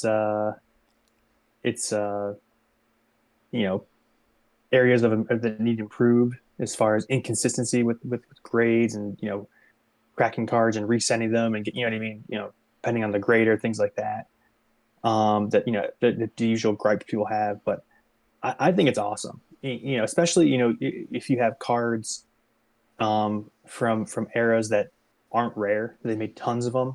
To have the cards that are in pristine condition really like changes the game as far as creates that scarcity with the high grade stuff. And guess what? I mean, people can scoff at all they want, but people, if you're a collector, most of the time, if you have the choice between getting, you're collecting something, I don't care whether it's records or cars or anything, you want the one in the nicest condition if you have the option. You know what I mean? So I 100%. think that, like it's so I think grading's great for that aspect and you know getting that high grade card. But also I think it's cool for especially like 90s stuff. Like, I have some lower serial numbered stuff or stuff that doesn't pop up very often. To be able to go out in the pop for and see that it actually exists out there and it kind of like to see how many are graded. It gives you an idea of how rare stuff is, like especially if it's not coming up for sale like ever. You can see that, okay, well, it's not coming up for sale, but there are five survivors out there from that set in the 90s. um I think it's cool in that to just go out and search pop reports, to see, like, how many, the cards are pop ones, or, even if there's like, 20 or 30 of them, or, you can see that there's, thousands in the case of like a lot of modern cards. So I'm big on grading. I think that, it also it's good for protecting your cards, presenting, presentation, um, things like that. I'm on board with grading, and I wasn't for a while when I first got into the hobby. I didn't like it, but I mentioned, once I sent that Mbappe card in and got that graded, I was hooked. That being said, also I know I think you guys have had that conversation. You got to make sure you send it to the right grading company. There's a lot of grading Yes. companies out there that it doesn't make sense to grade your card with no matter what. unless Golden. unless you're literally just keeping it in your. Pardon me. I see those getting posted in the Facebook groups quite a bit, but in I guess if it's just for your PC and you want to have it in a slab that you think looks nice, that's fine. But don't think for a minute that that adds any value to the next person. Bingo. Unless you're going with one of the top, 3 or 4 grading companies. I think that go whichever one you like the best, but just make sure, like, whatever your intentions are, be deliberate with the one that you pick, because not all of them are going to add the value that you might want if you're looking to sell the card down the road. But I agree. You have anything to yeah, I add, Jordan? do. No, I mean it's everything that I've kind of learned and believe it. Justin kind of explained to me months, a year and a half ago, 2 years ago. God, it's been forever. Um, I was a complete grading noob, when I first started talking to him, and that's when I really started looking. It's like, you know what, this makes way more sense. And I stopped listening to the old guys that are sitting on their front porch yelling at me. Um, your grades, well, it makes sense. It does, because when it comes down to, like, with my, I refer to this way too much, but my Haley Deegan Powertrain Rainbow, that was the first gold vinyl I pulled for myself. Was out of 2020 Prizm. It was the Haley Powertrain 1 of 1. And then I was like, well, I want the rest. And I slowly put them together, but I couldn't find um, the rainbow and cracked ice or the white whale to 5. Ended up getting them in slabs. And I was like, this is awesome. Half the work's done now. Before that, before, meeting Justin, I would have been like, why? I have to pay more. Well, no, they're 10s. I know they're perfect. PSA has said that they are in gem mint condition. And so now it's just up to me to find a bunch of more gem mint cards in the rainbow to try and get a whole gem mint 10 set. So I love it. And again, if you're slabbing for PC, great. Protect your card. Hell, SGC is, with the way they're going at this point, any PC card that I never plan to sell, I'll probably slab through them. PSA, I just did my first PSA order with Noah, by the way, Justin. Those should be back here in a couple weeks. Nice. Sent all Still in my grading, by the way. Good. No, that's excellent. Sent all my Still in grading. Haley, the rest of the Haley powertrain I need to have it in slabs, except for the gold vinyl. I'm gonna walk that through at a show, either the National or something, just because it's done, and I just don't want to put it in the mail. Too much worrying would happen. It's stupid. That was I know me it's at this dumb. year's I national. know it's dumb, but that's just what I'm gonna do. Listen, That's what I listen. We've did all this heard the year. horror stories. We've all Yeah, heard the horror yeah. stories. I can't So, handle that. I don't have to track down the FedEx guy. I just don't want to deal with it. And then I sent my Aaron Judge orange to 25. That I pulled out of one of the National Bowman packs. That was actually probably my second best pull out of those. And that card raw goes for about 85 ish. And a PSA 10 went about a week and a half ago. Finally, it was a 10-day auction. Went for $175. So it's hmm. it just makes sense, And Silver packs, man. if you are grading to National sell, silver packs. yeah, national silver packs are great. But if you're grading to sell, do your research. It takes 20 minutes. Put a little extra change in your pocket, get you some more break spots, maybe buy a couple hobby boxes, buy that PC card that pops up on eBay on a Tuesday at 3 a.m. You got the funds ready. So, all preference, and I respect everybody's choice, but sometimes grading does make sense. So don't be scared of it, guys. And if you don't like it, you can always crack it out and put it back in a top loader or one touch. So be it. Yeah, I think grading is important, and that'll help move the hobby in the right direction. Hell, look at F1. I mean, F1, as soon as that stuff started getting graded, whew, buddy, just to the moon. And since we're talking about it, I am going to send the Lewis Hamilton in to be slabbed. I have decided. The That Dynasty. Dynasty one that you pulled? Yep, the Dynasty patch. I'm not sure if it's PSA or Beckett yet. I'm still deciding. But that'll probably be a walkthrough at either the next Burbank show or the Arizona Spring show when they're here. So we will see. But that one is definitely getting slabbed. Just makes the most sense. So we'll see how that goes. Yeah. Yeah. Do we have anything else? Justin, you have any more questions for us? I did have one question. I was curious what you guys. So I know you guys both have your respective PCs or the driver that you collect, or maybe it's not that particular driver. But I was curious, if there was one particular card out there that if there was one card that you could have that's either eluded you or you just that what is the one card um, that you wish you had in your PC? Well, Jordan can already answer for me. So, Jordan, go ahead and say what mine is. Let's see how right you are. Pretty sure he'd want a 2016 Prism camo Darrell Wallace Jr. I want the checkered flag, but close Well, enough. okay. Something great from 2016 Prism for Darrell Wallace Jr. That would, yeah, the checkered Yeah, I Do want flag, you know the if the checkered checkered camo. flag. flag has been The pulled? checkered flag. The checkered flag has been pulled. I know because that guy Cards Diecast 4 has a photo of it on his like Tumblr or whatever he used His years ago. Flickr account. There's a photo of it being pulled. It's like, Yeah, it's Flickr, I and know. it's probably the best part is, and I've told Jordan the story, and I've told other people the story that there's like I reached out to him on Instagram and it was, hey, I just said something like, hey, like just curious if you have this or know where it is. Just that it's out there. If you have it and you don't want to sell it, it's perfectly fine. I just want to know if you have it or somebody else has it. Never got a response. Couldn't be bothered. Nope. who is So this? Who has it? he could Or probably who? what I wanted to go to Cards to Diecast 4 because he did all of the old 2016 Prism YouTube videos. He has all of his huge collection.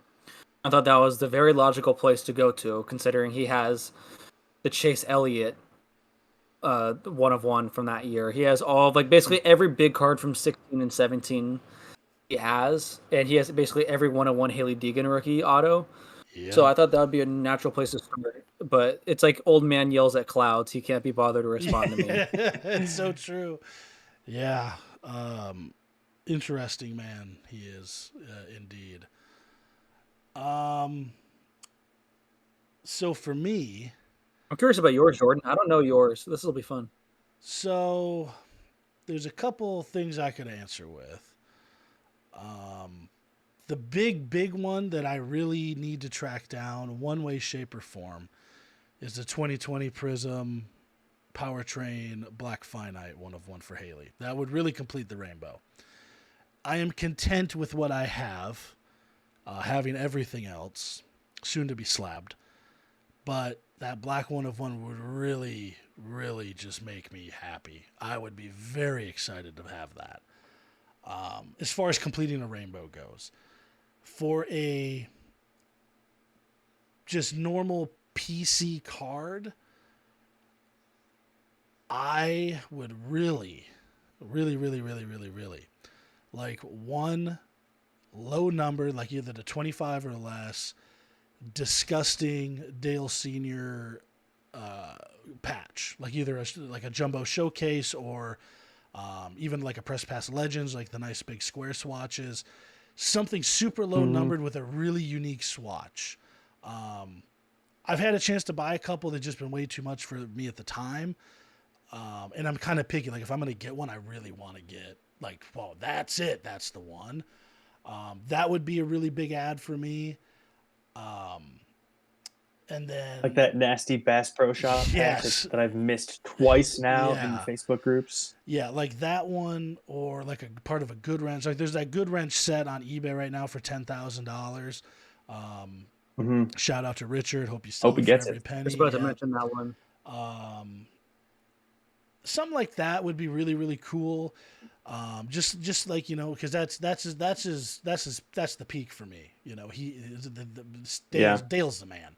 Um, and that would probably be a really big. I mean, initially a long time ago, it was the 92 tracks auto, and I ended up buying that redemption set, so I have that, which is awesome. But I just want a Mm-hmm. really nice, low numbered Dale Senior patch, and I think that would really add to my overall collection in a nice way, kind of tie it together. Because even though he's 20 plus years he's been gone, he still plays a big part in the hobby for us, and always will, which is For great. sure. So I just don't have a ton of senior stuff, and you have a ton of great stuff. It's not cheap. I know it is not a inexpensive endeavor to make a deal on. So when the time's right and I find one, I will absolutely scoop it up, slab it up, and put it on my shelf. But that's pretty much the big ones for me. Nice. What is yours? I need to hear what your. Oh, we already kind of know with your out of 25. Well, I have a different I mean, question. I El Senior Auto, but If you had to, if tomorrow you had a genie in a bottle, say, okay, you can pick one card, I'll put it in your hand. What's that card? It doesn't have to be any card, anything of anything. What would it be? like that I actually want in my collection, or like Yes, yeah. Like if you a a Mickey Mantle card. I could just sell and buy a house. Like No, like something you want to add to the PC. Like you're gonna buy it. You have to buy it, so it's both. but So it's both. it it It's becomes this is available. I don't know. I'm not sure how this is any different than Noah's question, but or my question about the one card. But so mine would without a doubt be. So I've spent. So I wasn't a big huge big card collector. I kind of stopped around like '96, and then shortly like around that time period, it kind of seemed like when the hobby got really interesting with parallels and numbered cards and short prints and things like that. I've spent hours on trading card database, looking at Dale Senior, stuff from the '90s, different sets, what serial number stuff he has out there, limited stuff. As far as I can tell from looking at trading card database, he has only had two pack inserted. He only has two pack inserted one of ones in the '90s. Um, um, as I had mentioned earlier, one of them being the 1998 Press Pass VIP Solo, which I have. I picked that up on eBay a couple years ago. Randomly popped up on there and sat there, I feel like, for a while. And I couldn't let it go. So, I have that one. The other one being from 1998 Maximum. And it's a one of one auto, Field Generals auto. And I've never, who knows if it's pulled, it's sitting somewhere, someone has it. No clue. But I would love to have that other one of one in my collection. So that would be my choice. I'm not sure if I've ever even seen any of them. I think they're die cut, hand numbered one of ones. That's But I'm epic. not sure. I've never seen any of the drivers autos on there. But I love that. yeah, as far as I know. But that would be my one. If that came up for sale, I would sell a large part of my collection to acquire that card. But Right, right. No, I get that. I get that would be odd. Then you have both. Like you would have the two. yeah, Yours. what's weird though is like they did like that 1998. I say from what I can tell because the 1998 Press Pass VIP that solo one they call them solos. He had another one I think in like 1999. I think it's like maybe Wheels High Gear '99. He had another solo. They did another solo parallel with the coating on it, but they weren't serial numbered. And on trading card database, they say that there was a print run of two for each of them. Wow. So I'm not. It's weird. I don't know why it's called a solo. And they were serial numbered one of one in '98, and then they switched products in '99.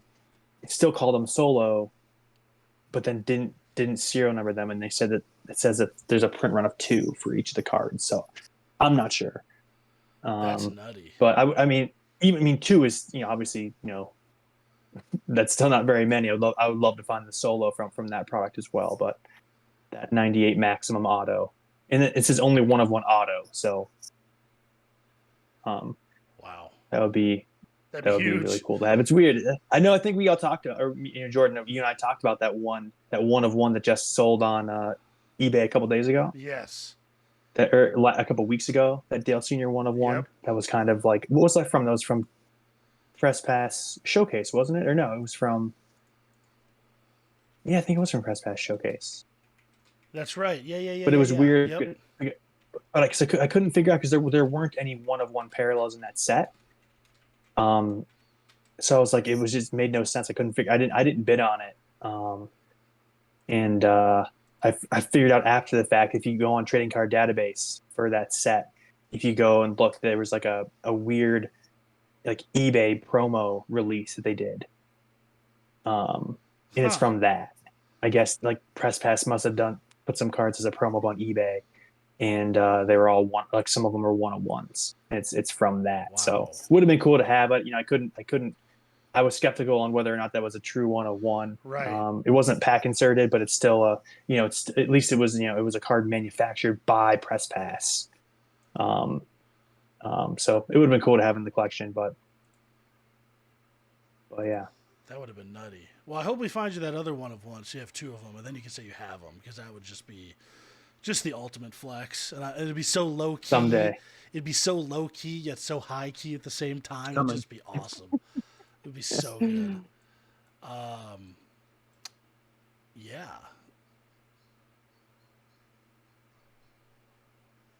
So Um, Noah, yeah.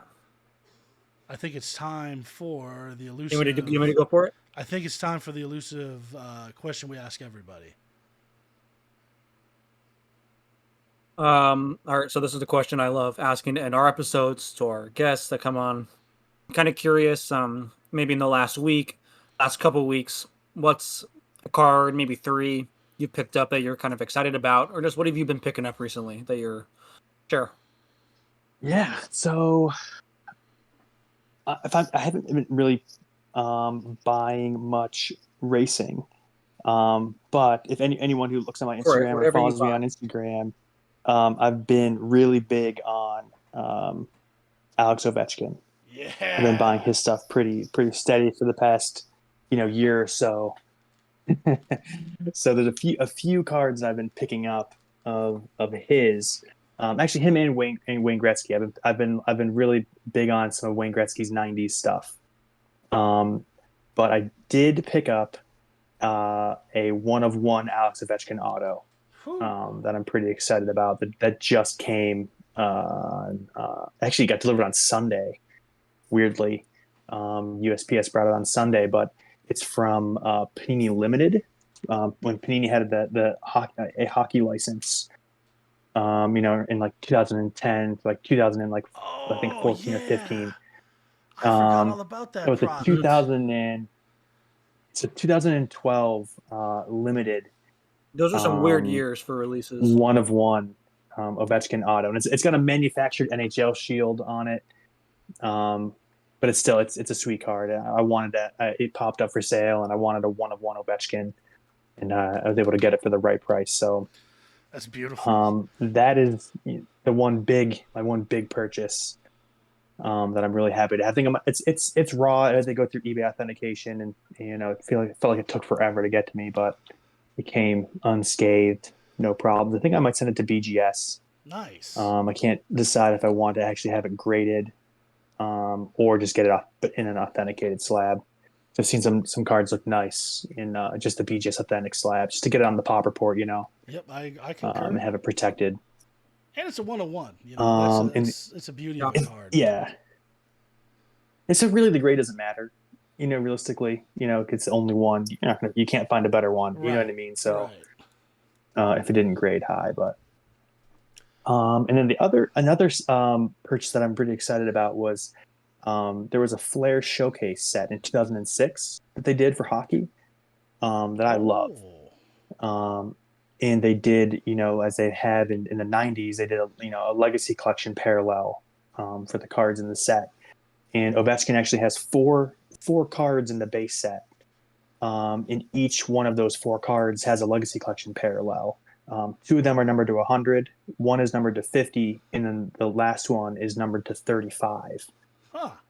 Um, and I bought one of the ones numbered to 100 like last year and sent it to PSA. It came back at 9. And then I actually one of the other ones numbered to 100. I bought a couple months ago, and it's at PSA right now. I'm just waiting for it to come back. I'm hoping it gets a decent grade out of there. But so it's 2006. It's second year. So for some reason, like they're pretty they're kind of flying under the radar. They're not going for crazy money, thankfully. But and then just last week, what was the? I think it's like what is it's like DC Sports Cards or whatever. Yeah. There's like a big seller on DC Sports eBay. 87. Yes, he posted all four of them in PSA slabs. What? Both of the ones out of 100, the one to 50, and the one to 35. He had the full run of them, and I was like, I may never see these other two ever again. The out of 50 and the out of 35. So I ended up buying both of them. I got them for a good price, I think, Good. considering how rare they are. Card number to 50, almost 20 years old, Oh yeah. and then the one number to 35. So those came, and I'm just waiting for my one at PSA to come back, and I'll have the full set of the 4 Legacy Collection Ovechkin second year Flair Showcase cards. So Dope. I'm looking forward to getting that one back so I can post about them on my Instagram because they're beautiful cards. That's I think Flair Show and I think it's I don't know if he doesn't have a Flair Showcase rookie. So second year is the best you can do for Ovechkin Flair Showcase card. But I just think they're beautiful cards. Yeah, I think Something that I Ovechkin think will that have those second year, like you said, second year stuff. He's one of those few guys that those will have value when he retires and then makes it into the Hall. Those will be, I think they'll be pretty sought after. So smart move. That's awesome. Yeah. Now, how did you I love find those. out Yeah, about those? I think. So that the one that I bought like a year or so ago, someone I followed on Instagram just posted it for sale on their story. Huh. Um, Sweet. I think I got it for like $70 or $75. It was raw. I was like, second year Ovechkin card looks great. It's numbered out of 100. I was like, that's cool. Hell And I just yeah. grabbed it. And then the more I researched it, I found out they had 3 other ones in the set. And I was like, well, I guess I got to get those ones too. Relatable. And then luckily stumbled upon the other one raw. And like I said, wait for it to come back. And then I was like, man, those other 2 are going to be tough to find. And I just have an eBay save search. Those eBay save searches are clutch. a blessing and a curse. Yeah. And so I have them. So most of my set like collecting like recently, and I've kind of been like the ripping hockey product has been really good to me as far as pulling cool stuff. I pulled a Trevor Zegras Future Watch patch auto out of 100 from SP Authentic. That's it was a redemption. I'm still waiting on it. It's announced about a month, but I know that they've been redeemed, so they're available, and it says in stock, ready to ship. And I'm just it's for some reason opening hockey has been really, really good to me. Love it. I love over the that. best 2 years. So didn't you pulled the Sidney Crosby right out of Metal Universe? Was that you? Yeah, that was you pulled that I bought one a too. box of Metal Universe hockey, a Crosby green auto. That's number right. to 10. That was you. Out of Metal Universe. I'm gonna send you my hockey to open. Good Lord. Wow. That I still have. I have that in a BGS slab. I have it. I'm hanging on to it. It's a beautiful card. Yeah. So Sid's and the year before that, I pulled a Ovechkin red PMG out of Metal Universe. Oh yeah. Good Lord. So, yeah, you're sitting. You're. Jeez. Yeah, hockey has been real good. That's solid. Hockey's a little under the radar too, because they did fall off for a couple years. I feel like 18, 19, and they lost a little bit of steam, but they seem to be back. I think Upper Decks really redeemed themselves. I think so. No pun intended. By bringing back some good quality stuff and taking advantage of these. Some of these young guys, I mean, the rookie crops have been outstanding, and hockey I think is going to see a big surge. So that's great, dude. I love hearing that. Yeah, no, I think the hockey market has a lot of room to grow still, but also they have some big sales. One of my other favorite card podcasts is the Hockey Card Gong Show. I don't know if you guys follow those guys on Instagram. They have a pretty cool kind of like longer format kind of podcast similar to this, just kind of having conversation. They talk about a lot about obviously it's hockey specific, and I feel like, and they post almost every day like hockey card record sale, of a certain player, certain rookie, Hall of Famer, whatever card. And, it seems like almost every day I'm seeing, these, and I know some, from Buffalo, I'm a hockey fan. I'm not like, diehard watching every game. They play a lot of games, but it seems like every day they're posting some, record sale for a hockey card of someone I've never heard of. You know what I mean? Right. So it's kind of cool, and you can get into a box of, I think, SP Athletic Hockey is like 100 and under $150, Yeah, and you it's can not pull crazy bad. Future Watch autos. You know what I mean? You can pull like really really nice stuff. So I really like hockey. I think that in Upper Deck, I think Upper Deck does a great job with the cards, with Yeah. their designs and stuff. So Great photography too. probably Whatever they the use it from, I think some of their action photos are incredible. Um, I agree. yeah, I actually just picked up two 15-16 Series 2 blasters to go McDavid hunting. David Hunting. Yeah, I've wanted one for a while because I kind of feel like he's this generation's, like as far as collecting goes, his card is going to be one that's just wanted forever. And it's going to get to a absolutely. point where I think he's there's, the Especially if he best. I stays think on he's the track. best.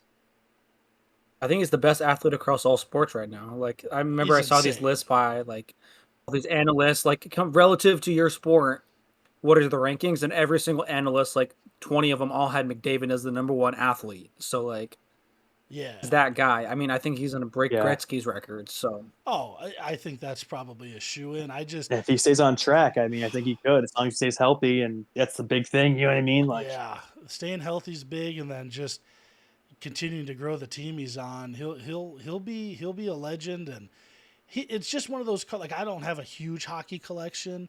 I've loved hockey forever. Growing up in Minnesota, etc., and coming out here, the Coyotes even was fun for a while, and I don't have a mhm. huge collection, but the stuff I have is like unique, weird stuff from like '98 to 2012. I don't have any like really modern cards. The only modern one I have is a Quinn Hughes Young Gun and a Oli what's his Oli Jokinen or Oli, I can't even remember his name. See, but it was like a $20 Young Guns card. But a Mhm. McDavid would be one of those that's just like it is hockey. That's the hockey card to have. Um, and it's going to get to a point where I'm just going to be priced out of it. So I figure I might as well take a shot and get one of my own and see how that goes. Because that man he's going to set records, like you said. No, it's going to happen. So, um, it's coming. yeah, without a doubt, without a doubt.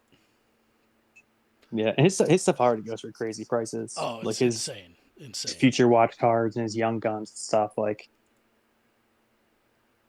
his cup rookies and things like that. But yeah, no, hockey's cool, and it's cool because Upper Deck has they make a lot of cards that like the Metal Universe, and they have like the Flair Showcase and the Flair Ultra stuff that kind of scratches that nostalgia itch from being a kid growing up in the '90s and collecting that a lot of that cool stuff that the other companies can't make. So Agreed, agreed. Um, Noah, you got any pickups from this last week or so? Yeah. So my big pickup I made was one I did not expect to make. Yeah, I've been saving up for this PSA order, like I said, that I have going with Jordan. So, and I've just been kind of waiting for money. And of course, I do it to myself. I just like, oh, let me check what's going on Facebook right now. I don't know why I ever do it to myself, expecting like I'm not going to want to buy something. But this guy had some cards at a price where I was like, well, I'd be an idiot if I didn't buy them. So I reached out, only wanted to buy one. He's like, hey, if you buy the second one, I'll give it to you like $100 off. And I was like, all right, done. So in the span of like 30 minutes, not expecting it, I bought two 2016 National Treasures Kyle Busch booklets, one of ones. One of ooh, them is the Skittles patch, and one of them is the Interstate batteries. Justin, I'll send you a photo just so you kind of get an idea for it. But yeah, crazy sweet. cards that I did not expect to buy. But I mean, when I saw the price, I was like, all right, well, I feel like I got to do this. So complaints, no And you can't problems. beat a But Skittles patch. That the Candyman days of KFB are done, right? and I sent We're it to your Instagram Yep. for you to, if you want to see. we're Yeah, Cheddar's Yeah, take a look. biscuits and Three chi. 3G. That's right. Yeah, that's what it Yeah. is. So the candy days are done, and I think Those are beautiful. you just made a great decision, bro. I'm glad you picked up both. Whether you just, I mean, even if you just got the Skittles, great move. But interstate batteries, you can't go wrong. There's people that collect just interstate battery Um, stuff. No, they don't care who the driver is. And then Skittles was such a limited thing for him that that's just a great pickup, man. I'm stoked you got those. you know what I would Yeah, say like I is like said, I think with being Kyle Busch, when NASCAR inevitably does get that big bump, I think he's going to be one of the guys because he has like Huge. that big personality. It's kind of like yeah. a love him or hate him, thing where um, I think he'll attract a lot of people to being their favorite driver. I mean, of course he's one of the most popular drivers. People either like I said either love him or hate him, but the people that love him are like diehard. So I think those were good. Those are definitely good pickups. Um, I actually have a Obviously, subset question quickly. yeah, yeah. Both of you. Sorry to cut you off. This is you just brought it up, so I wanted to ask it quickly. If you two had to take a pick of maybe the top, let's say the top two to maybe top three drivers you think that would benefit the most from this documentary coming out, like who you think might see the biggest rise in prices? I was kind of curious on who those guys are. For me, kind of thinking about it, I think Blaney, just because of how he is it, we'll see a huge bump in prices because of how likable he is. He deserves one And then too. I would also say, I would also say Denny Hamlin because he kind of has that same factor of you love him or you hate him. So I think Denny plays up to a camera really well. So I could imagine Yeah. how some of the following him would be. So I think those are my two that we could see big kind of boost to from the doc. But curious if you had any thoughts, if there's anybody you were thinking. Like I said, it's only the playoff drivers, so no Chase Elliott, which he doesn't need more fans. But I would definitely agree with you on the Denny Hamlin front. I'm trying to think of any. I mean, especially with I think he does. He's one of those guys. He also has like a big personality. Love him or hate him, but he also has that so that Jordan association, where I think if the documentary plays out right, he could have that kind of cool factor that people would latch onto, especially with having the Jumpman patches. One of only I think uh, Reddick will probably have some Jumpman patches here, in the near future. But I think at the moment, I don't know, has Kurt Busch had any Jumpman patches come out yet? I know he's had some cards where he's in the Jumpman, the suit with the Jumpman on it, but good I don't know if question. I've seen any Jumpman patches of his yet. But I think with Denny, I mean, even now, like a lot of his Jumpman stuff goes for his patches. Those patches go for a lot more than his other stuff, even if they are big one of one sponsor patches. But I think it's just gonna like who they portray and how they portray him, and if they come across as someone that just kind of people find interesting. Um, I'm really interested to see how they actually shoot this documentary. I didn't watch Drive to Survive. I don't necessarily have much interest in F1. If I'm being honest, I've opened a little bit of it. If there's a race on, I'll kind of tune in a little bit, but not something I really find all that exciting. But um, I'm really interested to see how they're going to shoot this documentary and if they really kind of try and how they try to portray people. And I think Blaney again, like I agree with with Blaney with him winning the championship, and I think that he has the personality that to be that guy as well. Um, I don't know. It'd be cool if it was Christopher Bell. He's my guy. That's my driver. So I know like that championship race was a little bit of a bummer with him going out there, the first guy to get eliminated. But it'd be cool to see you know him get a little bit more eyes on him. But I don't know, Jordan. What do you think? Well, Denny for sure. I think we all agree Denny, right? Denny, I think is probably going to get a little bit of the villain story, um, maybe a little underdog story. I don't know how they're going to shoot it, but I think he'll probably get a little bit of the villain role, which would be great. He needs a bump. I think his market's always been way too low. Well, I should say way too low, but I think it's been lower than it should be. Logo man stuff or jump man stuff aside, right? I think Denny hasn't gotten as much love, but it does come down to you either hate the guy or you love him and collect him. But even still, some of his stuff I see, I'm like, man, I got to pick that up. That's just dirt cheap.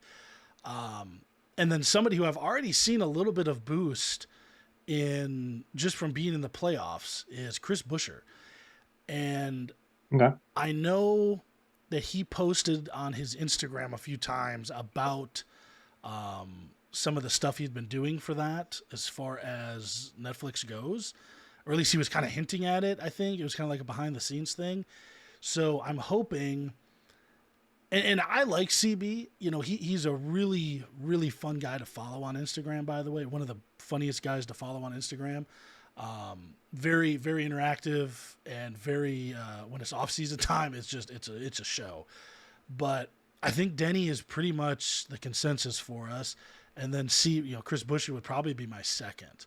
I think he'll definitely see another little push because nobody expected him. He was like the Diamondbacks, right? Nobody expected it. And then it happened and then he won and then he got in and then he moved a little bit. He didn't make it all the way, but he had a really good shot too. And it was great I enjoyed the NASCAR playoffs this year. I really, really did enjoy it. So, a lot of fun. Yeah, definitely. Very stressful. Good. I will piggyback on your Christopher Bell. I think he'll probably get some good attention. His market has always seemed very up and down and wavy. Kind of hard to justify. Even like his certified fire suit signatures, like they just don't sell for a ton. NT stuff doesn't do super good, but its Prizm stuff does. It's just kind of a weird market, so that'll probably see a little bump.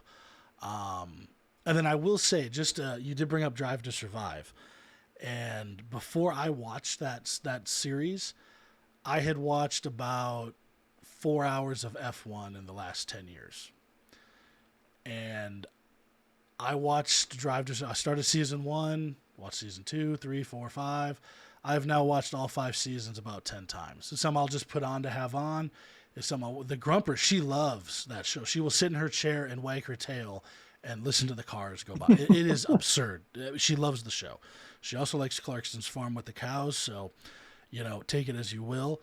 But I would say if you're sitting on the couch on a day off and you're like, if you watched 4 episodes in a row back to back, it's one of those shows that I would never. I don't really. You got to watch this. It's great because I don't do that a lot. But there's something about the way they shot the DTS that I'm still, after watching all 5 seasons 10, 11, 12 times now, I still can't get enough of it. It's so weird. It's really. So if they did the NASCAR one, anything like this, I am beyond stoked. Beyond stoked. It's going to be. Did you watch the USA one at all? The USA kind of NASCAR documentary that they kind of the dirt one, or what they call it? Oh, the one last year or something with Kyle Larson. No, there was one. There was one last year. They followed a couple drivers around. It was the USA, I can't remember what they called it, but the Austin Dillon show. No, it was they followed like Joe Logano. They followed. Justin, I know what you're talking about. I know what you're talking about. They tried to do like a Drive to Survive with NASCAR, but they put it on like USA. But so no one saw the problem, it. And also was shot really. Is they put it? I watched a couple episodes and it wasn't very good. They put it on USA at it was like a weird 10 p.m. Western time. It was like the weirdest time slot of all time. No wonder nobody watched it. Yeah, Jordan, you didn't even hear about it. I didn't even know it existed. So there you go. There's your answer. I didn't even know it was a thing.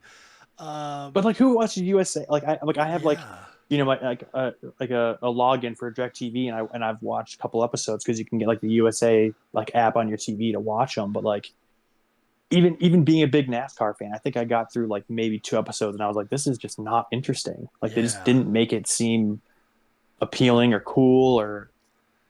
You know what I mean? For me, it just wasn't done right. And then put on USA to boot, no one's going to see it. So yeah, that's a fail. That's just bad. That's bad. Everything production, marketing, that's just horrible. But Drive to Survive, what I really loved about it, it wasn't really the racing part. That's cool. Yeah. Some different camera views and some different driver radios you didn't hear. but it's literally, it's the behind the scenes, it's the driver drama, the team drama, the back and forth, the problems, the strategy. They give you stuff you don't get on f1.tv.com. It just does, you don't see any of it. And if they did that with NASCAR for this championship run, whew, buddy, I'm just stoked. I cannot wait. I can't wait for Drive to Survive season 6 too. It really just, I hope they nail it. I really do. And we'll see. But my hopes are high. My hopes are high. I'm also going to just quickly say that only reason why I have to be a homer, but also I think Bubba will see a bump. And the only reason I say that has nothing to do with my fan, but I know they followed him pretty extensively at Bristol. They did. When he was on the cut line. So I'm pretty sure there's going to be a Bristol episode with him involved at some point, because I know they were following him throughout. It's like I said, since I follow him, I watched the qualifyings, watched all that stuff. They were following him at qualifying when they would do the interviews with MSN or see. You could kind of see him in the background. And then during the race, they were around the pit box. And then after the race, when he was kind of sitting on the ground and Booty came to give him a hug or whatever, Netflix was right there. So there'll be a Bubba in Bristol at some point. We'll make it at some point. Because Bubba had that documentary that Netflix did on him. Was that the 2021 season they followed him? It was 2021 season. Yeah, it was very underrated. It was actually shot really well. That was a great doc. I watched every episode of that. Like binged it. I thought it was done really, really well. So it was up for It was up for awards. It was a really good. Jordan, that's one I think you would really like. That one was shot. It was. I think it's like I don't know. If you just typed in Bubba Wallace doc on Netflix, it will come up. Find like it. We Race or something. I don't know. I'll add it to the list. Yeah, it's like a 6. I think it's like a 6-episode documentary, and it follows him up until the playoffs of that season. The only problem I had with the doc, maybe Justin you'll agree, is like it kind of like because they didn't follow him in the playoffs, they didn't get his first career win. They kind of threw it in the end. Oh, he won at Talladega for his first win. Like they kind of threw it in at the end. When like if they were following him the whole season, they would have had like a really, really good moment. But it kind of like follows him behind the scenes of them first Daytona at 23:11, him wrecking, kind of following him throughout the year, their struggles they're having. Like I said, that was my only complaint, is that they didn't get like the shots of him winning, and it was kind of like thrown in with 2 minutes left at the last episode. Yeah. But great behind the scenes. Yeah, Jordan, it's just called Race. Okay, I will find it. I will add that to. I didn't even know that was a thing. It's really good though. Yeah, it's really good. I thought it was like phenomenal. I might watch that tonight. It dives into some of the petty stuff. It's clearly like they do what they can with the Talladega situation a few years ago. Yeah, talking about like it was very like social political like that aspect of it. And I think they did a good job of that though. I thought it was a good mix. Like they got because Bubba's being a fan, he's not the biggest like Davis, and like I just watched a video of him that they did with Mobile One a day or two ago, and he doesn't say he's an activist. He says I'm not an activist, but they have just enough of it in there of him with like wanting progress. I think they touched on the Confederate flag stuff at one point. Yeah, a good overall of him talking. So Jordan, definitely give it a watch. It's shot and done really well. Netflix does good work. Their production team, I have been impressed with the stuff I watched that they produce. I've very much enjoyed it. So I'll add that to the watch list. Absolutely. I didn't even know there was a thing. I feel kind of dumb. Never even heard about it. Shame on me. I remember only reason I knew was because it was posted on his Instagram a few times. And then I think even Netflix made a thing about it at one point, right when it came out. So it got some attention. And like I said, I got next year in 2022 was up for some documentary award. I think it was maybe like, I don't know categories that well, except the Grammys ones. But it was like nominee for best sports documentary following an athlete or something. I don't know. Something like that. Huh. I dig it. Watch it if you haven't. It's good. Yeah, I will do that. I have no recent pickups, by the way. I have nothing to share. I didn't buy anything this last week. I had a card show pickup, but nothing on eBay. But I'm going to save that stuff for next episode because I'm going to that house tomorrow. We'll talk about that next week for sure. I can't wait to hear about that. It's going to be. I'm so pumped. I'm going to record. It's going to be great. It's going to be so good. Hopefully you send me some photos before everybody else sees. Yeah, you guys. I will definitely be sending out PC stuff to those that need it. Hopefully we can make deals before and just kind of make it easier to acquire everything we can. It should be pretty good. Ed's a good dude. I sat and talked to him for an hour and a half at his booth up until closing, so it was definitely good vibes all the way around. And speaking of good if you need me to fly down to help you, let me know. Hey, buddy, I mean, say less. I mean, Jim, when Jim Young gets down here, he's ready to, because I told him, I said, buddy, if you get down here, chances are everything will be here ready to go. So we'll be sorting and doing all that stuff. So, but that'll be a whole episode on itself too. I think it'll be pretty epic. Should be pretty good. But I will say with that. Hey Jordan, how long have we been talking tonight? We were at how long have we been talking we were tonight? 3 hours 14 minutes and 27 seconds. We did it. Not including the half hour before we started recording. So we are setting records. And with that, I will say I just realized it is 11:15 out on the east side of the country here. So if I will say that I'm gonna say this. I think Justin, we're definitely gonna have to have you back on for a part 2, probably a part 3, 4, and 5. We just kind of dipped our toes in the water today, but I enjoyed our conversation, man, and I appreciate the time. I didn't think we'd go 3+ hours, but man, it did fly by, and hopefully. I know Dalton listened to the end of the last one. He's expecting a fat pack and a gold star, so I'm sure he'll be wanting his fat pack and gold star for listening to this point. Shout out Dalton, old D Skills there, big tuna. Yeah, shout out everyone in the GW group. Yeah, we've been slowly and steadily getting a few more people subscribing and liking and commenting. So thank you all. It makes our day, and we will continue with different hobby. Participants and conversations and stuff like this. So if you like it, let us know. If you want to be on, we'd love to hear from you. And with that, do you have any closing remarks, Noah or Justin, that you'd like to leave everybody with?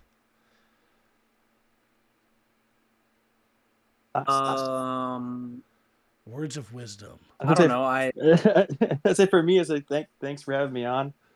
Like I said, I was looking forward to it all week, and it's been great chatting with you guys, and I look forward to your future episodes. Hell I always listen. I'm one of the guys that listens to them from beginning to end. So yes, we love it. Yeah, it's when we first sat down to make these shows, like I've probably talked to Noah about you like a dozen times. It's crazy.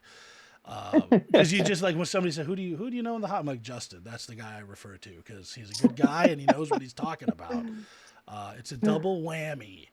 But thank you, man. I definitely this was a great little convo. And Noah, thank you, sir. I know you had to move some things around on your schedule tonight, so thank you for doing that as always.